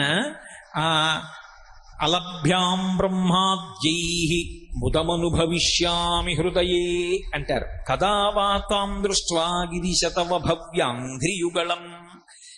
నేను కూర్చున్నట్లుగా పరమశివుడు కూర్చున్నాడు అనుకోండి. వచ్చి ఎవరో భక్తుడు ఇలా కూర్చుని, శంకరా, మీ పాదాలు నా చేతుల్లో పెట్టండి అన్నాడు అనుకోండి. ఇలా 2 పాదాలు ఎత్తి ఆయన చేతుల్లో పెట్టాను అనుకోండి. ఆయన ఊరుకుంటాడా? ఆ 2 చేతులతో పట్టుకున్న పాదాల వంక చూసి వంగిపోయి ఆ పాదాల మీద ఇలా తల పెడతాడు. పెట్టి ఊరుకుంటాడా? దగ్గరికి జరిగి, స్వామి, మీ కాళ్ళు పైకెత్తి నా తల మీద పెట్టరా అంటాడు. శిరసి తల మీద పెట్టుకుంటాడు. పెట్టుకుని ఇలా 2 చేతులతో పెట్టుకుని, నయనే ఆ 2 కాళ్ళు ఇలా చేతులతో పట్టుకుని, వేళ్ల చివరి భాగాలు అమ్మ చిన్నప్పుడు పడిశం పడితే కర్పూరం బియ్యం కలిపి పల్చటి గుడ్డలో మూట కట్టి ముక్కు దగ్గర పెట్టి వాసన చూపించి తుమ్మించి పడిశం పోగొట్టినట్టుగా ఆ వేళ్ల చివరి భాగాలు పూల పొట్లాల తిత్తుల్లా ఉంటే వాటిని తీసుకొచ్చి కళ్ళకి ఇలా అద్దుకున్నాడు. ఇటు 5 వేళ్ళు, ఇటు 5 వేళ్ళు కళ్ళకి తగిలాయి. శిరసి నయని వక్షసి వహన్. దగ్గరికి జరిగి శంకరుడు యొక్క 2 పాదాలు గుండెల మీద పెట్టుకున్నాడు. అబ్బా తండ్రి, ఎంత చల్లటి పాదాలు! పొంగిపోయి స్ఫుర ఆ బాగా వికసించినటువంటి తామర పూలు ఎలా ఉంటాయో అలా స్ఫుట జల జగంధాన్ పరిమళాన్, ఆ బాగా విచ్చుకున్నటువంటి తామర పువ్వులోకి ఇలా తలపెట్టారనుకోండి, అందులో ఓ చమత్కారం ఉంటుంది. మీరు ఎప్పుడైనా గమనించారో లేదో, తామర పువ్వు బాగా విచ్చుకుంటే ఆ రేకులు ఇలా వంగిపోతాయి ముందుకి. పోయి ఆ రేకుల యొక్క మొదట్లో చిన్న చిన్న నీటి బిందువులు ఉంటాయి, మధ్యలో దుద్దు ఉంటుంది. ఆ దుద్దు పైభాగం పసుపచ్చగా ఉంటుంది. దాని మీద సూదితో పెడితే కన్నాలు ఎలా ఉంటాయో అలా కన్నాలుండి పొక్కులు ఎక్కినట్టుగా పొక్కుల్లో ఉంటాయి. శంకరుడి కాళ్ళు విచ్చుకున్న పద్మాల్లా ఉంటాయిట. వాటి మీద ఇలా పెడితే స్ఫుట జల జగంధాన్ పరిమళాన్. పద్మంలో ముఖం పెడితే ఎలా సువాసన వచ్చి తడి తగులుతుందో అలా శంకర, వశిష్ఠాది మహర్షులు మీ పాదములను నీళ్లతో కడిగారు. ఆ తడి నా శిరస్సు కంటుకుంటూ ఉంటే ఆ వాసన పీలుస్తూ అలభ్యాం బ్రహ్మాద్యైః ముదమనుభవిష్యామి హృదయే. బ్రహ్మాదులకు లభించినటువంటి ఆనందాన్ని నీ పాదములు పట్టుకుని నేను అనుభవించాలి. ఎవరు ఇది అనుభవిస్తున్నవాడు? ఒక కిరాతుడు, వేటాడి జీవించేటటువంటి ఒక వ్యక్తి తన శరీరాన్ని కోసేసి బండ పద్ధతిలో ప్రేగులు తుంపి మాంసం నెత్తురు గోతులో పడేసి దాన్ని శివలింగంగా చూస్తూ ఆ 2 చేతులతో శంకరుడి యొక్క పాదములు పట్టుకొని ధ్యానంలో తన బాధ మరిచిపోయి ఆనందంతో పరమశివుడి యొక్క పాదములను పట్టుకున్నానన్న సంతోషాన్ని అనుభవిస్తున్నాడు. చూశాడు శంకరుడు. ఆయన ఎక్కడ లేడు? ఆయన లేని ప్రదేశం ఉంటుందా? ఆయన వెంటనే వృషభవాహనారూఢుడై పార్వతీ సహితుడై దిగొచ్చాడు. ఇలా ముట్టుకుని లేపాడు. ఆయన యొక్క అమృతకర స్పర్శ తగలగానే ఈయన యొక్క శరీరం అంతా మళ్ళీ యథావిధిగా తయారైపోయింది. ఒక్కసారి లేచాడు, శంకరుణ్ణి చూశాడు.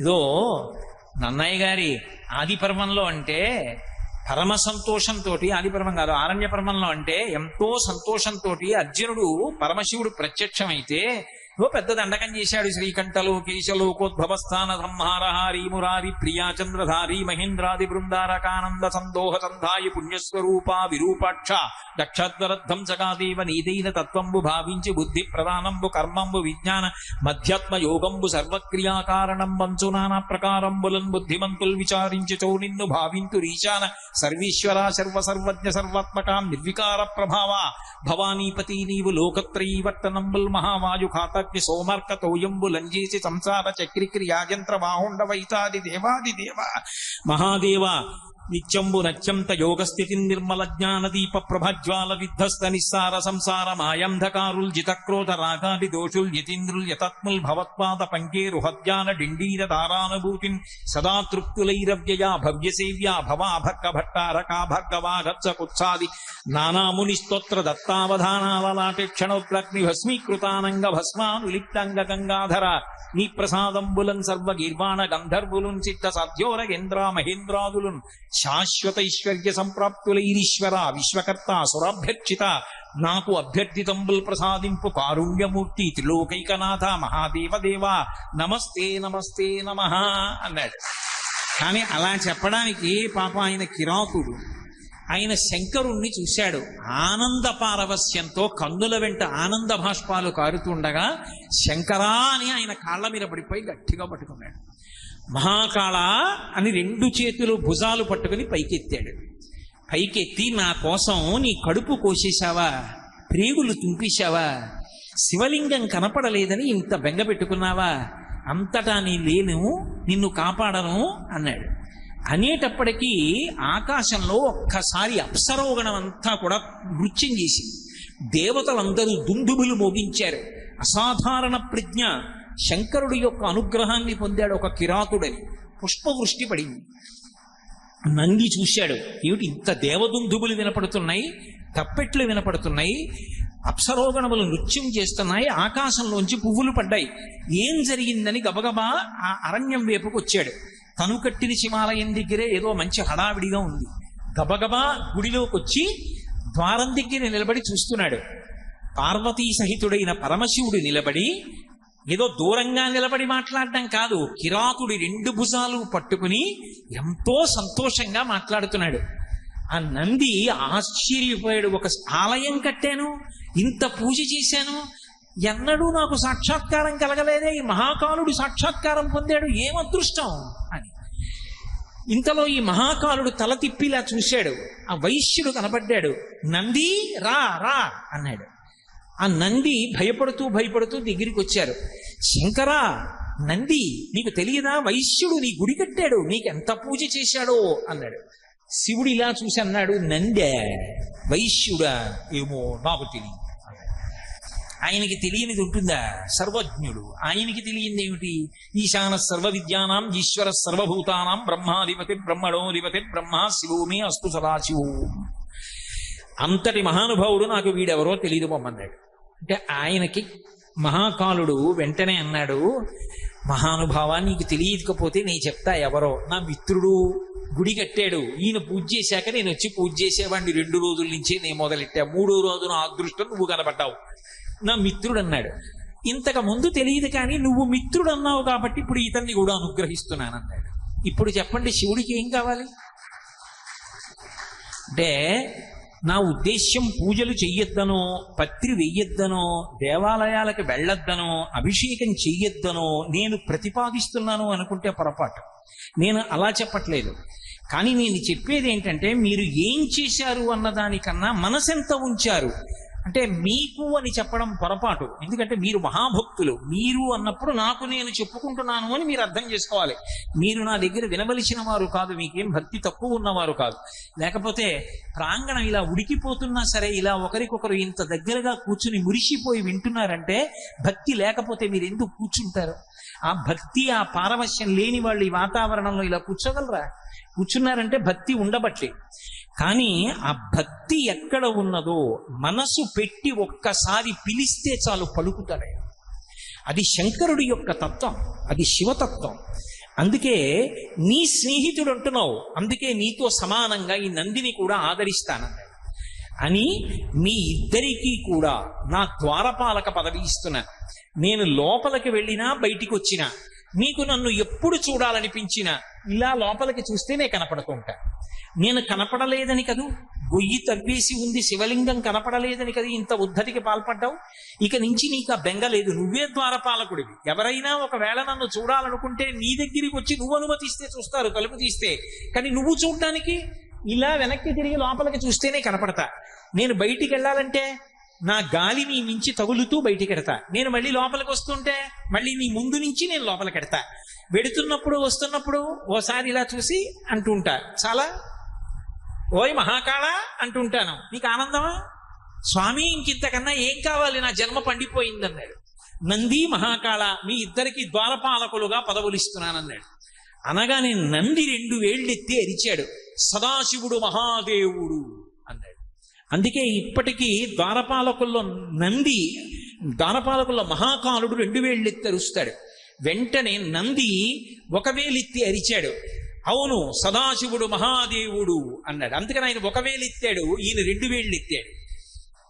తనని నమ్ముకున్నటువంటి ఒక కిరాతుణ్ణి జరణ మరణాతీత స్థితిని కల్పించి తన ద్వారపాలకుడి పదవి కట్టబెట్టాడు. ఇంతకన్నా శివానుగ్రహం అంటే ఏముంటుంది? పరివారము అన్న మాటకు అర్థం ద్వారపాలకుడి కన్నా గొప్పవాడు ఎవరు? వీళ్ళందరూ ఆలయాల్లో అంతర్హితంగా ఉంటారు. అందుకే ఆలయానికి వెళ్ళి చెయ్యకూడని పనులు కొన్ని ఉంటాయి. ఆలయాలకి వెళ్ళి అపచారం చేయకూడదు. ఉపచారం మాట దేవుడెరుగు.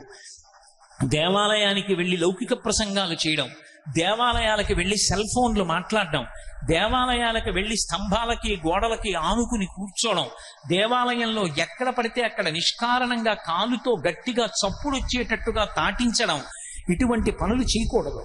దేవాలయం అనేటటువంటిది ఒక్కరికి సంబంధించిన విషయము కాదు. బాగా జ్ఞాపకం పెట్టుకోండి. అది మనిషిని మనిషిగా బ్రతకడానికి, మనిషి ఆత్మస్థితిని తెలుసుకోవడానికి యోగ్యమైన మహోన్నతమైన కేంద్రం. అటువంటి దాన్ని పాడు చేసేటటువంటి అధికారము లోకమునందు ఎవ్వరికీ లేదు. ఎవరైనా సరే దేవాలయ వ్యవస్థని రక్షించడానికే ప్రయత్నించాలి తప్ప దేవాలయ వ్యవస్థని పాడు చేసేటటువంటి ప్రయత్నం చేయకూడదు. అందుకే ఆ నంది మహాకాళ వీళ్ళిద్దరినీ ద్వారపాలకులుగా అనుగ్రహించాడు. నా తండ్రి శంకరుడే ఇంత కారుణ్యమూర్తి అయితే ఇక మా అమ్మ కారుణ్యం ఎలా ఉంటుంది? అసలు ఇంకా శంకరాచార్యులు వారైతే అమ్మవారి విషయంలో చమత్కారం చేశారు. అసలు ఆవిడికి బెంగ పెట్టుకోవడానికి అన్న విషయం ఏముంది లోకంలో? ఏమిటోనండి ఈ ఒక్కటే నాకు చింత అనడానికి ఏమైనా ఉందా ఆవిడికి? ఆవిడికి ఏమీ లేవు. పెద్ద కొడుకు విఘ్నేశ్వరుడు మహానుభావుడు, లోకమంతటి చేత నమస్కరింపబడతాడు. ఆదో ఉద్యోగ నాధిప. రెండోవాడు గుహుడు మహాజ్ఞాని సుబ్రహ్మణ్యుడు. భర్త లోకంలో అందరూ మన్మథ బాణాలు మీద పడితే కామప్రచోదనమైతే ధర్మం నుంచి కామం విడిపోతే దోషం వస్తుందేమో అని ధర్మపత్నిని స్వీకరించి కామాన్ని ధర్మబద్ధం చేసుకుని తన భార్య యందు కామముంచి తత్ఫలితంగా ధర్మబద్ధమైన సంతానమును పొంది సంతానమును గయాశ్రాద్ధమును పొంది ఉన్నత స్థితులను పొందుతారు. శంకరుడు కామాన్ని కాల్చేసిన వాడు, ఆయనకి అసలు కామంతో పని లేదు. అటువంటి పురుషుడు లోకంలో ఎక్కడున్నాడు? అటువంటి మహానుభావుడు భర్త. ఇక ఆవిడ సాక్షాత్ ఆదిపరాశక్తి. ఆవిడికి విచారించడానికి అయ్యో నాకు ఇది లేదనడానికి అసలు ఆవిడికి ఏముంది? ఆవిడికి ఏం లేదు. అయినా ఆవిడ ఇలా పెట్టుంటుందిట, ఇలా ఉంటుందన్నారు శంకరాచార్యుల వారు. ఇలా చెక్కిట చెయ్యి పెట్టి ఇలా కనుబొమలు ముడివేసి ఉంటుందిట. ఇలా ఉంటే అలా ఉందనుకోండి ఆగ్రహంగా ఉన్నట్టు, కొద్దిగా కళ్ళు మూసి ఇలా ఉంటే ఏదో ఆలోచన చేస్తున్నట్టు. దేని గురించి ఆలోచించాలమ్మా నువ్వు? నీకేమైనా సమస్య ఉందా? ఏమీ లేదుగా. మరి ఎందుకు ఇలా కనుబొమ్మలు ముడేస్తావు? చెక్కిట చెయ్యి ఎందుకు పెడతావు? ఇలా ఏమిటి ఆలోచిస్తుంటావు అన్నారు శంకరాచార్యుల వారు. అని అమ్మా నాకు అర్థమైందన్నారు అని సౌందర్యలహరిలో చెప్పారు. భ్రువౌ భుగ్ని కించిత్ భువన భయ భంగ వ్యసని. అయ్యో ఈ లోకంలో వీళ్ళందరూ గత జన్మలలో చేసుకున్నటువంటి కర్మల వలన ఏవో భయాలు పొందుతూనే ఉంటారు. వీళ్ళ భయాలన్నీ పోగొట్టడానికి ఆదిపరాశక్తిని నేనున్నానుగా అమ్మని. అమ్మా అనొక్క మాట అంటే చాలు. నఖైర్నాక స్త్రీణాం కరకమల సంకోచ శశిభిః తరూణాం దివ్యాణాం హసతయవతే చండి చరణౌ ఫలాని స్వస్యేభ్యః కిసలయ కరాగ్రేణ దదత దరిద్రేభ్యో భద్రాం శ్రియమనిశమహ్నాయ దదతౌ. అమ్మా అంటే చాలు ఉన్నాన్రా బిడ్డా అని పలకడానికి సిద్ధంగా ఉంటుంది. అమ్మా అని పిలవకపోతేనే నువ్వు రక్షించచ్చుగా అంటారేమో. మరి మనుష్యుడికి బుద్ధి ఇచ్చిందిగా, కనీసం అమ్మా అంటే చాలుగా రక్షించడానికి.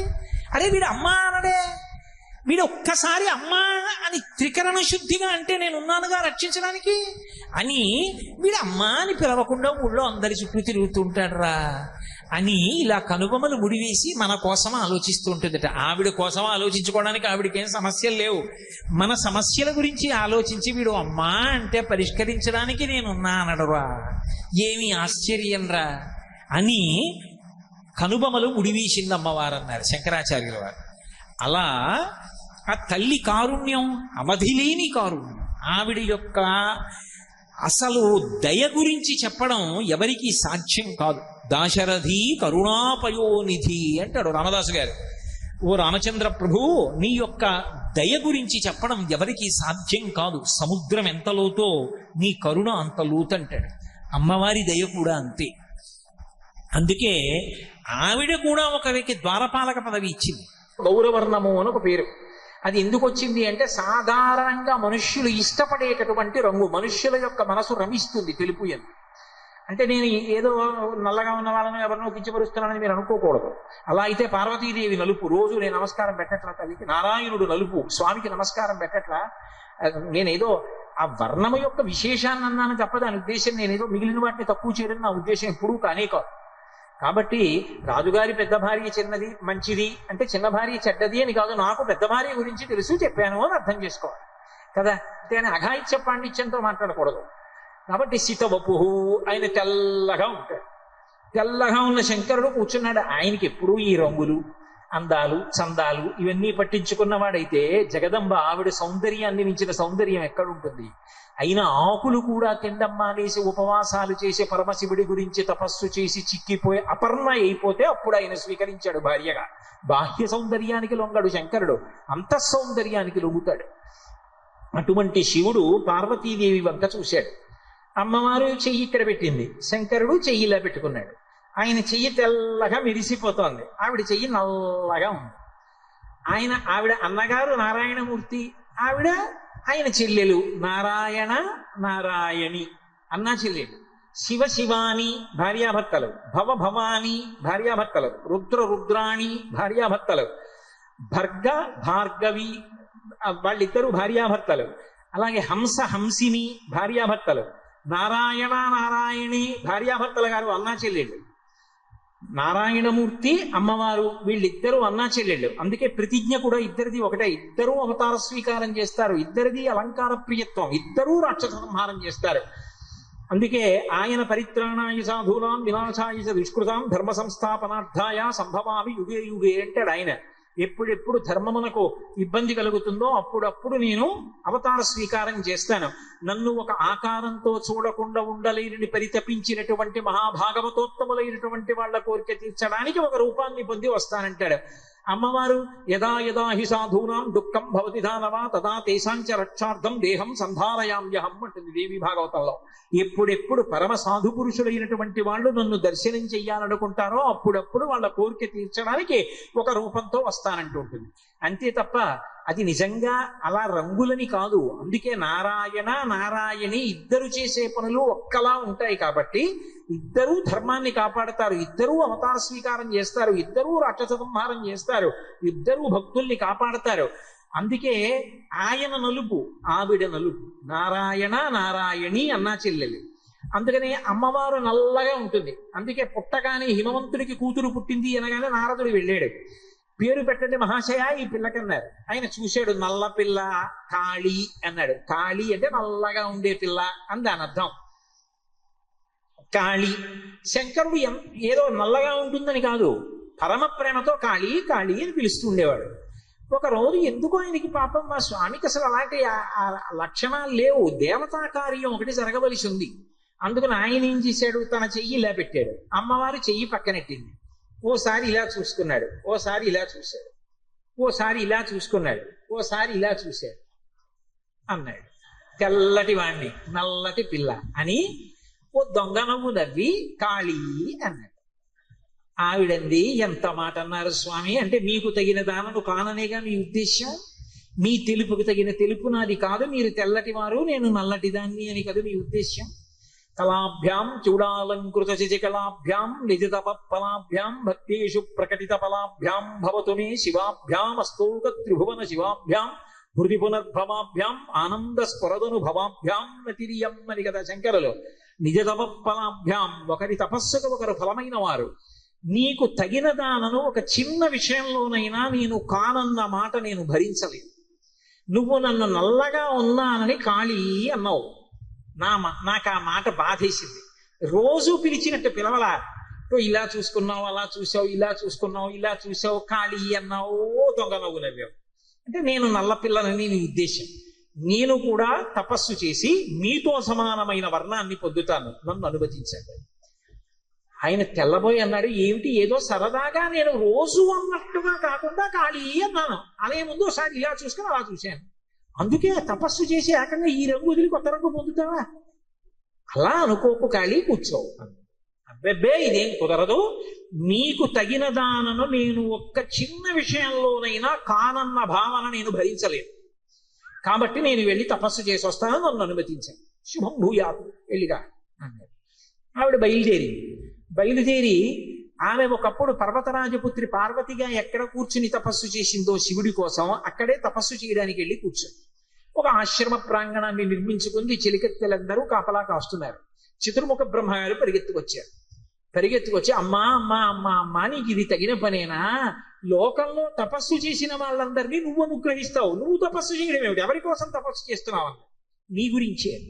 అయ్యి బాబా, ఇది నేనే, నా గురించి తపస్సు ఎందుకమ్మా? కింకరుణ్ణి చిటిక వేసి పిలిస్తే వస్తా, నీకేం కావాలి? నా గురించి తపస్సు ఎందుకమ్మా అన్నాడు.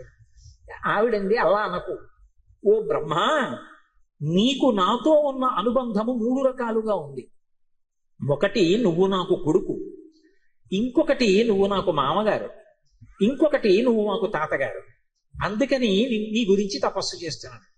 ఇప్పుడు ఆయన 4 ముఖాల మీద చేతులు ఎట్టుకుని అన్నాడు, ఇది ఎక్కడి ప్రారంధం? నేను నీకు కొడుకు ఏమిటి, మామగారు ఏమిటి, తాతగారు ఏమిటి, ఎలాగమ్మా అన్నాడు. ఆవిడండి, ఈ సమస్త బ్రహ్మాండములను శంకరుడు తనలోకి లయం చేసుకుంటాడు మహాప్రలయంలో. అన్నీ ఆయన కుక్షిలో ఉన్నాయి. వీటన్నింటినీ మళ్ళీ పునరుత్పత్తి చెయ్యాలనుకున్నప్పుడు ఎవరు చేస్తారు సృష్టి? బ్రహ్మగారు చెయ్యాలి. 4 వేదములు ఇచ్చి బ్రహ్మగారిని మొదట సృష్టించాలి. కాబట్టి ఇప్పుడు నువ్వు శంకరుడికి ఏమవుతావు? కొడుకు అవుతావు. కాబట్టి శంకరుడికి కొడుకు అయితే నాకేమవుతావు? కొడుకు అవుతావు. కాబట్టి నువ్వు నాకు కొడుకువి. అవునా? అవునమ్మా, నిజమే, కొడుకుని. నువ్వు నాకు మామగారివి కూడా. అమ్మ, నేను నీకు మామగారిని ఎప్పుడు అయ్యాను అంటే, ఒకానొకప్పుడు ఈ సృష్టి చేయమంటే నువ్వు ప్రజాపతుల్ని సృష్టిస్తే ప్రజాపతులందరూ వైరాగ్య భావంతో తపస్సు చేసుకోవడానికి వెళ్ళిపోయారు. అసలు ఈ సృష్టి ఎలా జరుగుతుంది, తామర తంపరగా సృష్టి ఎలా పెరుగుతుంది అని నీకు అనుమానం వచ్చి మనసులో బాధపడి పరమేశ్వరుణ్ణి ప్రార్థన చేశావు. ఆయన నీ లలాటంలోంచి బయటికి వచ్చాడు. రుద్రస్వరూపంతో ఎదురుగుండా వచ్చి నిలబడి, బెంగ పెట్టుకోకోయి, అర్ధనారీశ్వర స్వరూపాన్ని సృష్టిస్తున్నాను లోకంలో. ఆడ మగ అని 2 శరీరాలు ఏర్పడతాయి. ఒకరి పట్ల ఒకరికి ఆకర్షణ ఉంటుంది, దానివల్ల సృష్టి జరుగుతుంది ఇక పైన అని వరం ఇచ్చాడు. అప్పుడు నీ నొసటి నుంచి శంకరుడు బయటికి రుద్రస్వరూపంతో వచ్చాడు కాబట్టి, రుద్రుడు నీకు కొడుకు అయ్యాడు కాబట్టి, నే రుద్రాణిని కనుక, ఆయన భార్యని కనుక, ఆయనని కన్నా తండ్రివి నువ్వు కనుక, నువ్వు నాకు మామగారివి. కాబట్టి నేను గౌరవించాలా వద్దా? మామగారిని అమ్మో అమ్మ గౌరవించాలి. అంటే నేను ఒకసారి కొడుకు, ఓసారి మామ, బాగుందమ్మా. తాతని ఇప్పుడు అయ్యాడు. హిమవత్ శర్మ, హిమవత్ పర్వతం నీకు కుమారుడుగా లోకంలో పిలువబడతాడు. అవునా కాదా? అవునమ్మా, హిమవత్ పర్వతం నా కొడుకే. హిమవంతుడు నీకు కొడుకు అయితే హిమవంతుడి కూతుర్ని కాబట్టి నాకు హైమవతి అని పేరు. ఇప్పుడు నా తండ్రి హిమవంతుడైతే హిమవంతుడికి తండ్రివి నువ్వైతే నువ్వు నాకేమవుతావు? తాతవేనా? అవునమ్మా, తాతని. అందుకు తపస్సు చేశాను. ఏం కావాలమ్మా, దేని గురించి అల్లరంతా అని అడిగాడు. అడిగితే ఏమీ లేదు, శంకరుడు ఏమిటో ఇలా చూశాడు, అలా చూశాడు, కాళీ అన్నాడు. ఈ వర్ణం పోయి తెల్లటి వర్ణం పొందాలనుకుంటున్నాను. అది ఉట్టి తెలుపు కాదు, తెలుపు పసుపుకి కూడా గౌరవర్ణం అని పేరుంది. 2 కలిసినటువంటి కాంతితో కూడిన వర్ణాన్ని పొందుతాను. శంకరుడు చూసి అబ్బా అనాలి, అటువంటి పేరు రావాలి. గౌరీ, గౌరవర్ణంతో గౌరీనై వెళ్ళి ఆయన పక్కన కూర్చుంటానని. అమ్మా, దానికి నన్ను అడగడం ఎందుకమ్మా? మరి సృష్టికర్తవి నువ్వు కదా, ఈ నల్ల తొడుగు తీసి తెల్ల తొడుగు ఎక్కించండి. ఆయన అన్నాడమ్మా, నీ విషయంలో చెయ్యగలిగిన వాణ్ణి కాను. శంకరుడు ఎందుకు నీ వంక తిరిగి కాళీ అన్నాడో నాకు ఇప్పుడు అర్థమైంది. శుంభ విశుంభులని ఇద్దరు రాక్షసులు పుట్టారు. వాళ్ళు వరం అడిగారు నన్ను తపస్సు చేసి. అయోనిజ అయినటువంటిది, పెళ్లి కానిటువంటిది, కుమారి అయినటువంటిది, మహాసౌందర్య రాశి అయినటువంటి ఒక ఆడదాని చేతిలో మేము చచ్చిపోతామని వరం అడిగారు. అమ్మా, శంకరుడు దేవతల కార్యం తీర్చడానికి నువ్వు తపస్సు చెయ్యాలన్న కోరిక పుట్టేటట్టుగా బుద్ధి ప్రచోదనం చేసి నిన్ను పంపాడు. అమ్మా, నీ నల్ల తొడుగు విడిచిపెట్టి దానికి ప్రాణప్రతిష్ఠ చెయ్యి. కౌశికి అని పేరు వస్తుంది ఆ రూపానికి. నల్లటి రూపంలో ఉన్న కుమారి కనుక ఆమె యవ్వనంలో ఉంది కాబట్టి, అయోనిజ కాబట్టి ఇప్పుడు ఆమె సింహవాహనారూఢ అవుతుంది. సింహాన్ని బహూకరిస్తాను. ఆ వాహనం మీద వెళ్ళి శుంభుల్ని పరిమారుస్తుంది. అమ్మా, నువ్వు గౌరవర్ణం పొంది శంకరుడి దగ్గరికి వెళ్ళాను. చాలా సంతోషం అంది. ఆవిడ నల్లటి తొడుగు విడిచిపెట్టింది. ఆ నల్ల తొడుగు విడిచిపెట్టేసినప్పుడు దానికి ప్రాణాన్ని ఇచ్చింది. ఇస్తే కౌశికి అన్న పేరుతో వేరొక అమ్మవారు ఆ నల్లటి శరీరంలోకి వచ్చింది. ఆమె శుంభ సంహారం చేసింది. అమ్మవారు వెనక్కి తిరిగి వెళ్ళిపోతోంది శంకరుడి దగ్గరికి. వెళ్ళిపోతున్నప్పుడు ఆవిడ వెంట ఒక పులి బయలుదేరి. బ్రహ్మగారు చూసి అన్నాడు, అమ్మాయి ఏమిటమ్మా ఈ పులి కూడా నీ వెంట వస్తోంది, ఇదేవరమ్మా అన్నాడు. ఈ వ్యాఘ్రం సహజంగా స్వభావం చేత క్రౌర్యము కలిగినటువంటి ప్రాణి. ఇది నేను తపస్సు చేస్తూ ఉండగా నన్ను చెనకడం కోసమని వచ్చింది. ఇది వస్తూ నన్ను చూసింది. చూడగానే నా దర్శనం అవ్వగానే దానిలో ఉన్నటువంటి క్రౌర్యం అంతా పోయింది. పరమసత్వ గుణంతో ఉంది. పైకి పులి దేహం, కానీ లోపల పరమ భక్తుడైపోయి ఉంది. నన్ను విడిచిపెట్టి ఉండలేక నా వెంట వచ్చేస్తోంది. రాణి ఇది ఇన్నాళ్ళు నా ఆశ్రమాన్ని కాపాడింది. అది కూడా వెళ్ళింది. అమ్మవారు అంతఃపురంలోకి వెళ్ళింది. పెద్ద పులి బయట కూర్చుంది. ఈవిడ లోపలికి వెళ్ళింది. శంకరుడి పక్కకి వెళ్ళి కూర్చుంది. పరమశివుడు ఇలా చూసి గౌరీ అన్నాడు. అబ్బా, కాళీ అన్నందుకు ఇంత అల్లరా, ఇంత రంగు మార్చుకుని వచ్చావా అన్నాడు. కాదు అసలు మీరు ఎందుకు కాళీ అని పిలిచి పంపారో నాకు అర్థమైంది. ఇప్పుడు మీ మనసుకు పుచ్చటే కదా నేను ఇలా ఉంటే. మీకన్నా ఇంత తక్కువ దానన్నా కూడా నేను అంగీకరించలేదు. అందుకే ఆడపిల్ల పెళ్లి పీటలకి వెళ్లే ముందు గౌరీ పూజ మాత్రమే చేస్తుంది. కారణం ఏమిటో తెలుసా?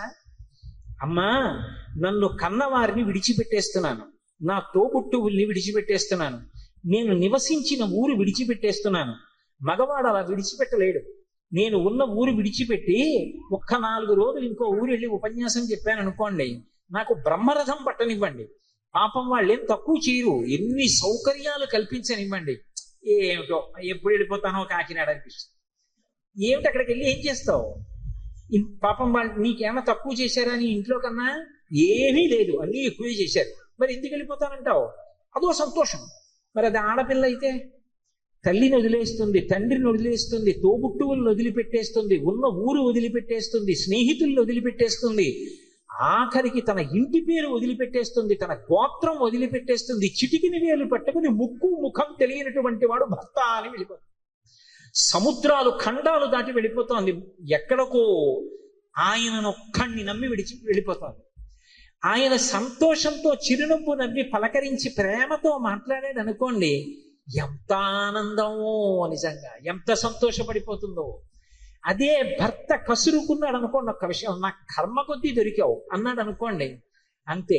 ఆ మూలకెళ్ళి ఈ మూలకెళ్ళి కళ్ళొత్తుకుంటుంది. ఎంతమంది పొగడనివ్వండి, సంతోషం ఉండదు. ఆయన ఏదో అన్నాను లేవే గబుకు, అవునులేండి మనసులో మాట బయటకు వచ్చింది, మీ కర్మ కొద్దీ దొరికాను, మీకు తగిందాన్ని అయితే కదూ అంటుంది. ఆ మాట తట్టుకోలేదు ఆడది. అమ్మా, జగదంబవైన నువ్వే పరమశివుడు ఒక్కసారి ఇలా చూసి కాళీ అంటే తట్టుకోలేకపోయావే. నేను సామాన్యమైన ఆడపిల్లని, తల్లిని, తండ్రిని, ఉన్న ఊరిని, కన్నవాళ్ళని, ఇంటి పేరు, గోత్రం, స్నేహితులు, బంధువులు అందరినీ విడిచిపెట్టి వెళ్ళిపోతున్నాను. ఏ కష్టమైనా పర్వాలేదు, కానీ ఆయన మాత్రం ఎప్పుడూ నా వంక తిరిగి నాకు తగిన దానము కావన్న మాట నన్ను అనకుండా చూడమ్మా, ఆయన ప్రేమ నామ ఎందు నిలబడేటట్టు చూడమ్మా అని గౌరీ పూజ చేస్తుంది. అందుకే గౌరీ పూజ చేసేటప్పుడు అంత భక్తితో చేయించాలి తప్ప, అది తీసుకెళ్ళి ఏదో అక్కర్లేని క్రతువు చేసినట్టు కళ్యాణ మండపం మొత్తం మీద ఎక్కడ చిన్న గది ఉంటుందో ఆ చిన్న గదిలోకి తీసుకెళ్లి కూర్చోపెట్టి అక్కడ గౌరీ పూజ చేయిస్తాడు నాబోటిగాడు. అసలు ఎక్కడ కోడలుగా తీసుకుంటాడు మామగారు? అక్కడికి వెడతాడు. అక్కడ చెప్తారు ప్రవర, రెండు వైపుల ప్రవర చెప్పి ఈమెని నా కోడలుగా స్వీకరిస్తున్నానని చెప్పేవాడు ఎవరంటే మామగారు చెప్తాడు. చెప్పే వరకు పెళ్లిపీటల మీదకి రావడానికి వీల్లేదు. అటువంటి గౌరీ పూజ చక్కగా అందంగా జరగాలి. ఏ మామగారు కోడల్ని ఇంటికి తెచ్చుకుంటున్నాడో ఆమె తన ఇంటి లక్ష్మి. ఆ కోడలు గౌరీ పూజ చేస్తూ ఉంటే పువ్వులు ఫలాలు అన్ని మామగారు బహూకరించాలి. అమ్మ బాగా చేసిరా మా ఇంటికి కోడలుగా అని. అలా గౌరీ పూజ ఎందుకు చేస్తుంది అంటే తన భర్తతో అరమరిక రాకూడదని. కాబట్టి ఆ తల్లి, మళ్ళీ కథలోకి రండి, వచ్చి తల్లి గౌరీదేవి శంకరుడి పక్కన కూర్చుంది. శంకరుడు సంతోషించాడు. ఇద్దరివి ముచ్చట్లు అయిపోయాయి, లోపల కడుతున్నారు. అమ్మవారంది, స్వామి స్వామి మీరు ఒక్క ప్రాణిని అనుగ్రహించాలి. ఎవరు? పార్వతి అన్నాడు. ఏమి తెలియనట్టు మాట్లాడతాడు, తెలియనివాడు కాడు. పిలిచింది. ఆ వ్యాఘ్రము బయలుదేరొచ్చింది. వచ్చి రెండు కాళ్ళు చాపి శంకరుడికి నమస్కరించింది. ఏడు పెద్ద పులిని పట్టుకొచ్చాయి తపస్సుకి వెళ్ళన్నాడు. స్వామి ఇది ఒకనాడు నన్ను చెనకడానికి వచ్చింది, కానీ నా దర్శనం చేసింది. చేసి చెయ్యగానే దానిలో కొన్ని కోట్ల జన్మల నుంచి వస్తున్నటువంటి రజోగుణ తమోగుణములు అణిగిపోయి పరమ సత్వంతో సాధుప్రాణిగా జీవిస్తోంది. నా ఆశ్రమాన్నంతటినీ కూడా రక్షించింది తపస్సు చేసుకునేటప్పుడు. అందుకే దీనికి ద్వారపాలక పదవిని అపేక్షిస్తున్నాను. గణాధిపత్యం ఇచ్చి ద్వారపాలకుడిగా ఈ పెద్ద పులిని కూర్చోపెట్టండి అని అడిగింది.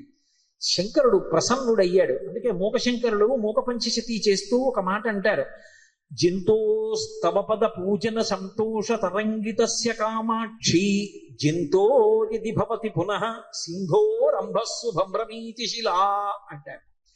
ఒక్కసారి జీవితంలో అమ్మవారి పాదములు పట్టుకుని సంతోష తరంగములు మనసులో కదిలేటట్టుగా అర్చన చేసినటువంటి వాడు ఎవరైనా సరే, మళ్ళీ వాడు పుట్టడం అనేటటువంటిది సంభవించింది అంటే పెద్ద నదిలో బండరాయి ఒకటి పైకి తేలడంతో సమానం.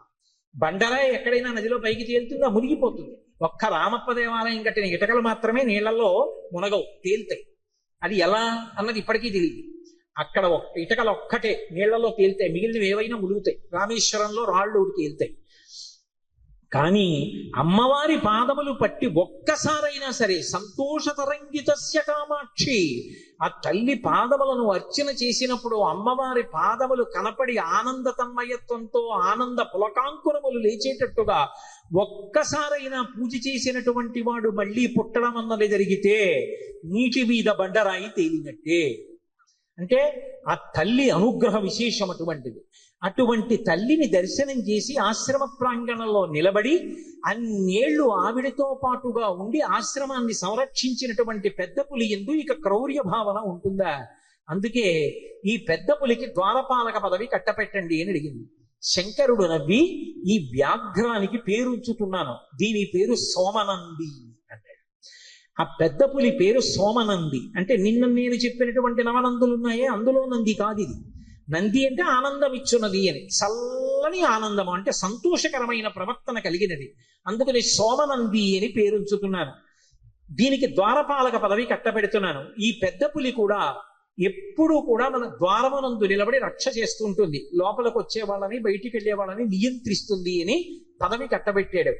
ఆ తల్లిదండ్రుల యొక్క అనుగ్రహము ఎంత అవధి లేనిదై ఉంటుంది అంటే, కేవలముగా ఒక్కసారి నమస్కరించి ఒక్కసారి చూసి పరవశించినంత మాత్రం చేత తమ పరివారంలోకి తీసుకున్నారు ద్వారపాలకులు. అలా వచ్చిన వాళ్ళు నంది, మహాకాలుడు, సోమనంది వీళ్ళందరూ శివాలయంలో ద్వారపాలకులుగా ఉంటారు.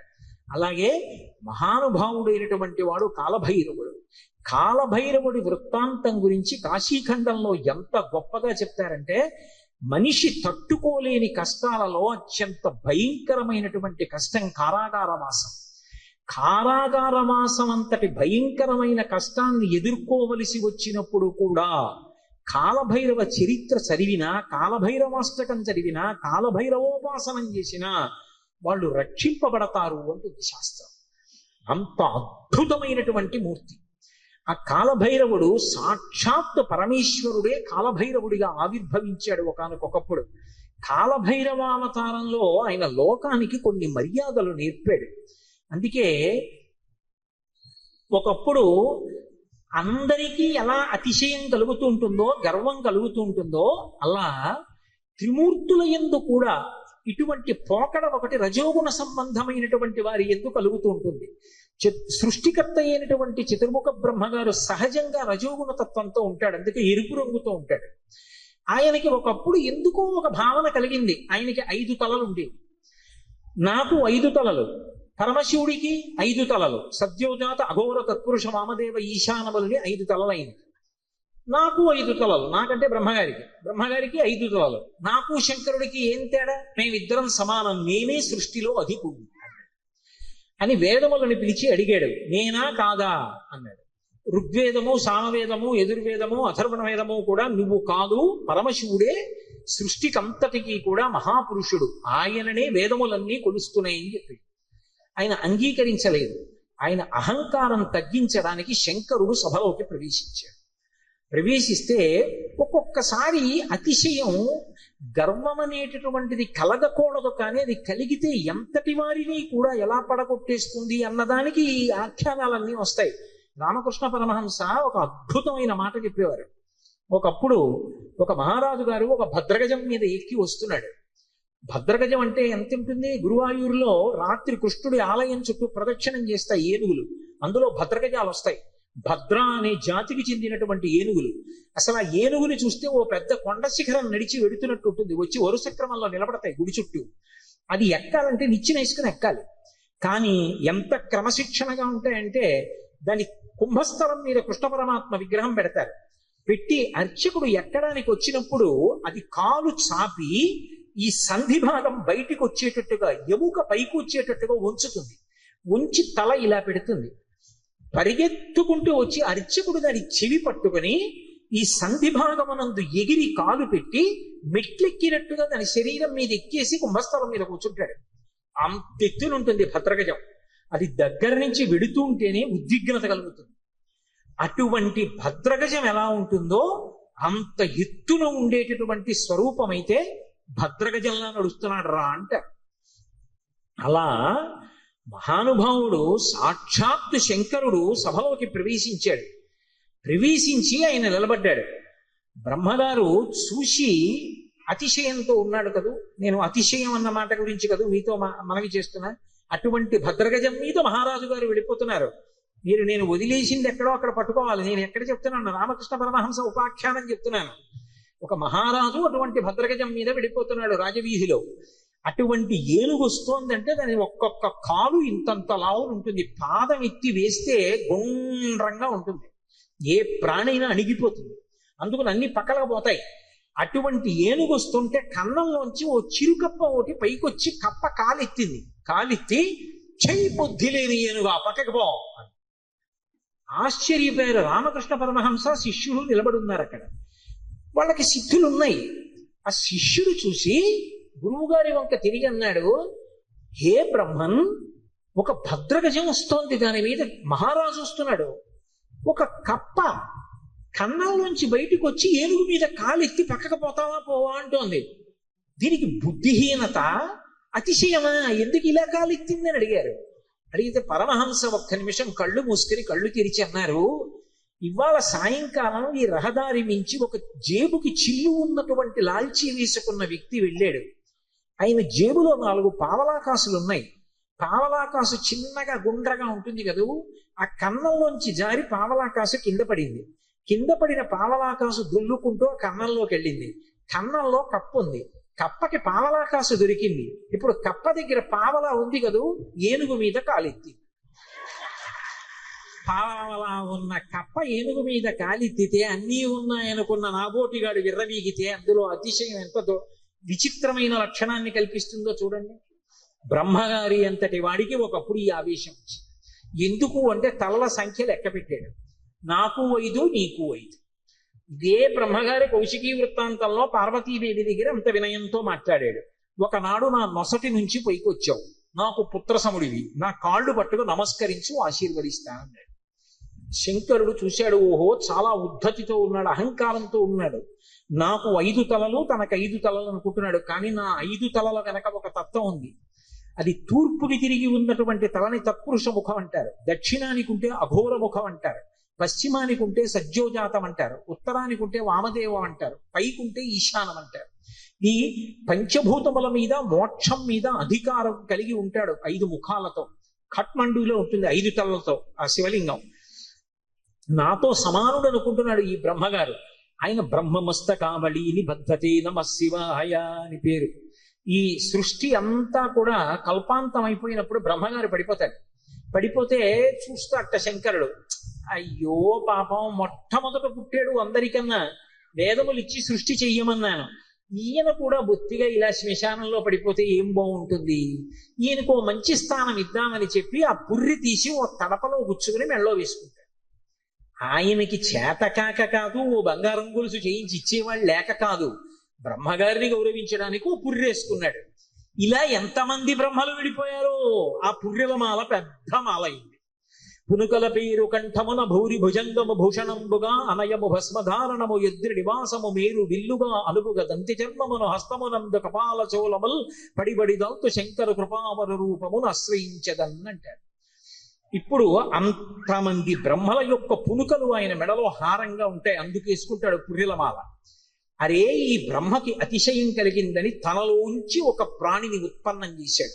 భృంగి యొక్క అంశ, భృంగి యొక్క అవతారం భైరవుడు వచ్చినటువంటి వాడు. ఒక్కసారి పరమశివుని అంశతోటే భైరవుడు ఉత్పన్నమయ్యాడు. ఆ భైరవుడు ముమ్మూర్తుల పరమశివుడు ఎలాగే ఉంటాడో అలాగే ఉంటాడు. ఆయన వస్తూనే ఆ బ్రహ్మగారి యొక్క పైన ఉన్నటువంటి తలకాయని పెద్ద యుద్ధం చేయలేదు, ఇలా గిల్లేశాడు. లోకంలో చూడండి ఒక మాట అంటారు, అదే అలా గిల్లేస్తున్నాయి అంటారు. అన్నిటికన్నా తేలిక ఏమిటంటే గిల్లేయడమే. అలా వెళ్ళిపోతే ఇలా గిల్లేశాడు అనుకోండి, తీరిపోతుంది అంతే.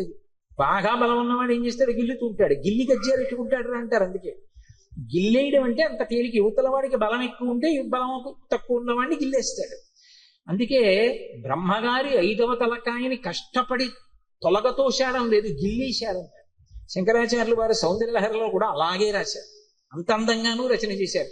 మృణాళీ మృద్వీనాం తవ భుజలతానాం చతసృణాం చతుర్భిః సౌందర్యం సరసిజ భవస్తౌతివదనైః నకేభ్యః సంత్రస్సన్ ప్రథమమథనాదందకరిపూః చతుర్నాం శీర్షాణాం సమమభయ హస్తార్పణ ధియా అన్నారు.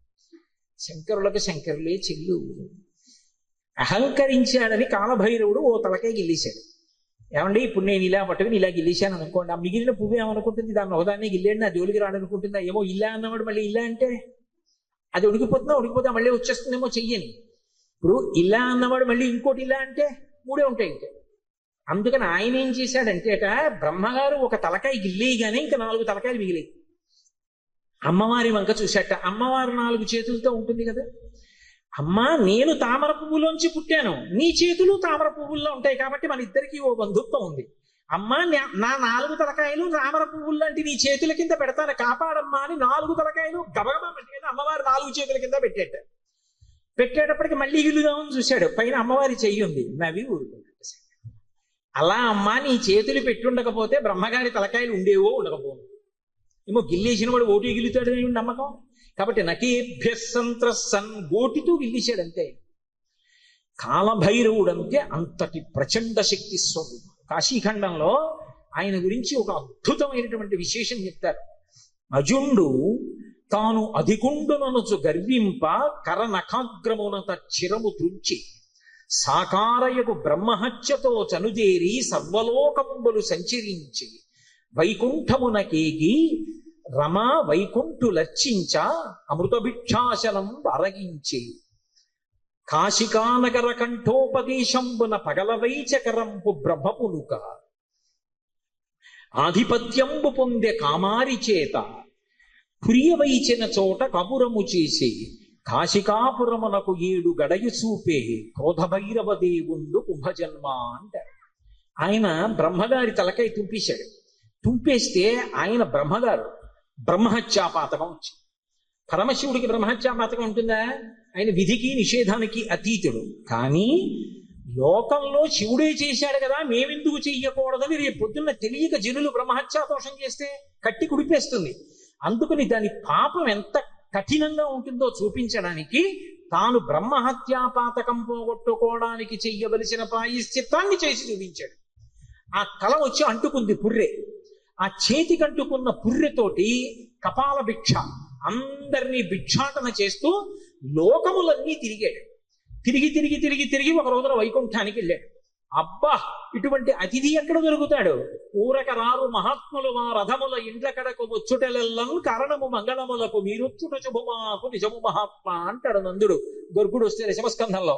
అలా గబగబా పరిగెత్తుకొచ్చి లోపలికి పిలిచి శ్రీమన్నారాయణుడు లక్ష్మీదేవి కూర్చోపెట్టి ఆయనకి ఆతిథ్యం ఇచ్చారు. ఆ ఆతిథ్యం ఇచ్చినప్పుడు ఏదో లౌకికంగా ఉండినటువంటి అన్నం పెట్టలేదు, భిక్షాన్నంగా ఏం పెట్టారంటే మనోరథము అనబడేటటువంటి ఒక అద్భుతమైనటువంటి అమృతం ఉంటుంది. అది ఒక్క వైకుంఠంలో వాళ్ళ దగ్గరే ఉంటుంది. ఆ అమృత రసాన్ని పెట్టారు. పెడితే ఆ అమృత పాయసం ఆరగించి లక్ష్మీ విష్ణువుల చేత అర్చింపబడిన వాడై బయలుదేరాడు.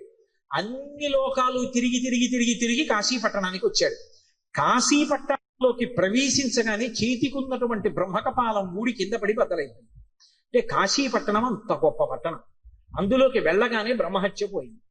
అప్పుడు ఆ లోపలికి వెళ్ళిన తర్వాత శంకరుడు బయలుదేరి వచ్చి ఈ కాశీ పట్టణానికి అంతటికీ నిన్ను అధిపతిగా అభిషేకం చేస్తున్నానని కాలభైరవుణ్ణి కాశీ పట్టణానికి పట్టాభిషిక్తుణ్ణి చేశాడు సంరక్షకుడుగా. ఆధిపత్యంబు పొందే కామారి చేత అంత అద్భుత రూపాన్ని పొందాడు. భైరవ అంటారు. భైరవ అంటే కుక్కకి భైరవ అని పేరు. ఎందుకంటే భయ్య నరుస్తుంది కాబట్టి, రవము అంటే శబ్దము, భయ్య నరిచి మీద పడుతుంది కాబట్టి భైరవ అంటే కుక్క. భైరవుడు వచ్చాడంటారు. కాదు, భైరవ అన్న మాటకు అర్థం ఏమిటంటే ఎవరిని చూస్తే హడిలిపోతామో, ఎవరిని చూస్తే భయం వేస్తుందో, ఎవరిని చూస్తే ఇక బుద్ధి పని చెయ్యదో అటువంటి భయంకరమైనటువంటి రూపంతో ఉండేటటువంటి వాడికి భైరవ అని పేరు. లోకంలో ఎవరైనా సరే బాగా పాపములు చేసి చేసి చేసి చేసి చేసి చేసి శరీరం విడిచిపెట్టేశారనుకోండి, ఈ లోకం విడిచిపెట్టి వెళ్ళిపోయేటప్పుడు భైరవయాతన అని ఉంటుంది. ఆయన క్రోధ రూపంతో వెంటబడతాడు బెత్తం పట్టుకుని. ఆయన్ని చూసేటప్పటికి భయపడి చెమటలు కక్కుతూ పరిగెడతారు. పరిగెత్తి పరిగెత్తి పరిగెత్తి దాహార్తితో యమసదనం దగ్గర అగ్నిజ్వాలలతో ఉంటుంది తోరణం. ఆ తోరణం కింద నుంచి దూరుతాడు కాలిపోతూ. ఆ దోషం పోవాలి అంటే కాలభైరవ దర్శనం చేస్తారు. కాఠ్మండూలో కాశీపట్టణంలో కాలభైరవ దేవాలయాలు ఉన్నాయి. కాలభైరవ దర్శనం చేస్తే భైరవ దండన అని ఆయన వేస్తాడు. ఓ బెత్తం పెట్టి ఓసారి వీపు మీద కొడతారు ఇలాగా. అంటే అక్కడతో ఆ పాపాన్ని తీసేస్తారు. ఆ చాలా అనుగ్రహమూర్తి. అలాగే కార్తీక మాసంలో వచ్చేటటువంటి పౌర్ణమి నాడు జ్వాలాతోరణం చేస్తారు. కొత్త గడ్డి తీసుకొచ్చి తోరణం కట్టి ఆ గడ్డి అంతా పెట్టి ఆవు నెయ్యి పోసి వెలిగిస్తారు. వెలిగించి పార్వతీ పరమేశ్వరులు పల్లకీలో వెళుతుంటే హరహర మహాదేవ శంభో శంకర అంటే భక్తులు కూడా పల్లకీతో వెళ్ళి మళ్ళీ వస్తూ ఉంటారు.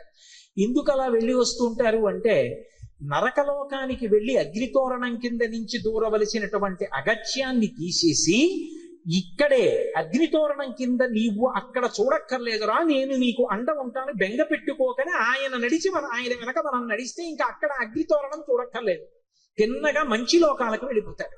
దానికోసం ఇక్కడ ఆయన అద్భుతమైనటువంటి జ్వాలాతోరణం చేస్తాడు. మనం చేస్తే అనుగ్రహాన్ని శంకరుడి ద్వారా పొందుతామని. అందుకని భైరవ అంటారు. శంకర భగవత్పాదులు కాలభైరవుని యొక్క వైభవం మీద ఒక అష్టకం చేశారు.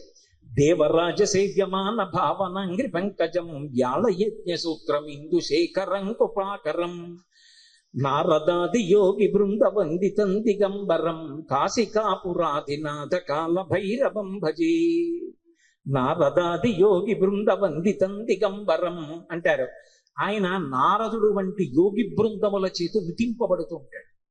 దేవరాజ సేవ్యమాన భావనాంగ్రి పంకజం, పావనాంగ్రి పంకజం. దేవరాజు అంటే ఇంద్రుడు. ఇంద్రాదుల చేత పూజింపబడేటటువంటి పాదపద్మములు కలిగినటువంటి వాడు.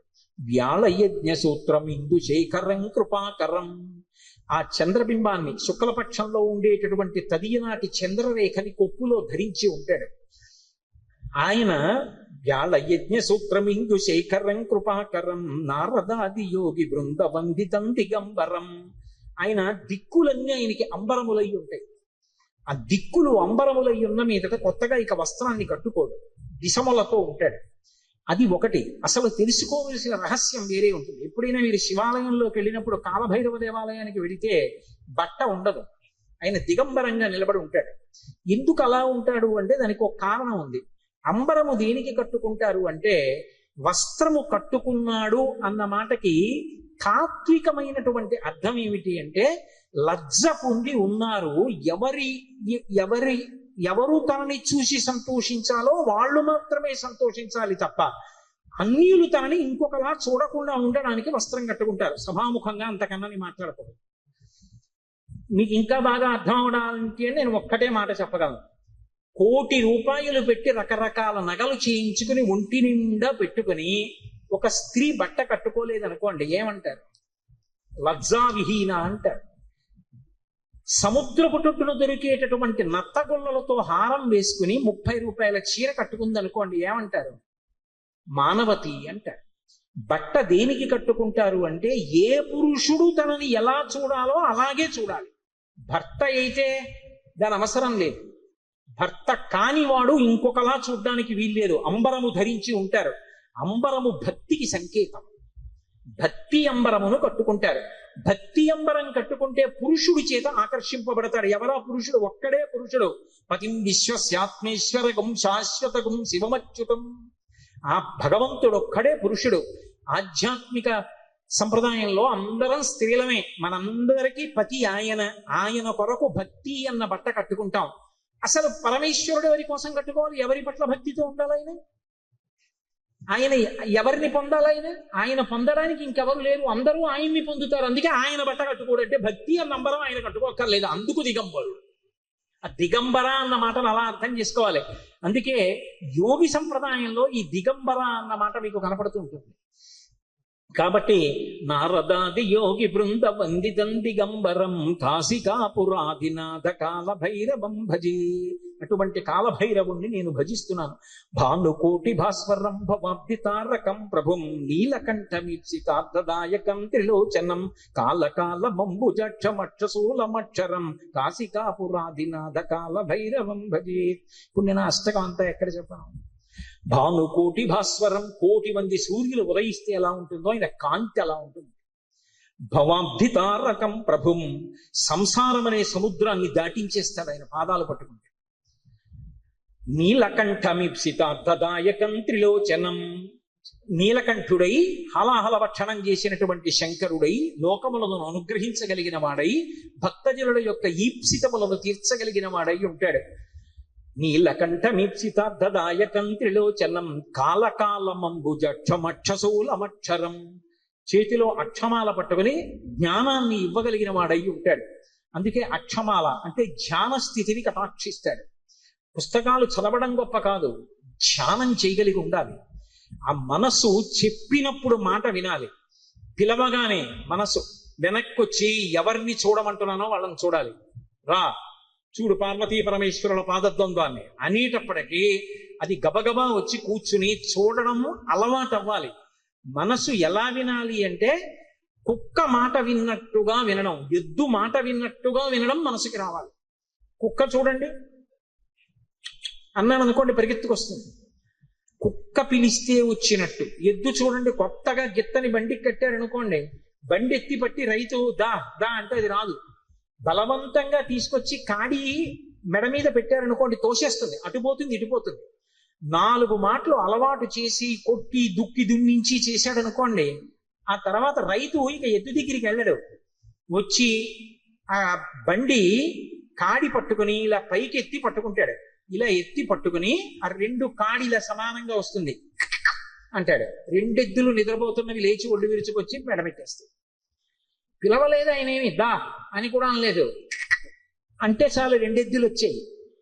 అలా అన్నంత మాత్రం చేతనే ఎద్దులు వచ్చేస్తూ ఉంటే సాధన చేత మనసు వెనక్కి రావద్దు, రావాలి.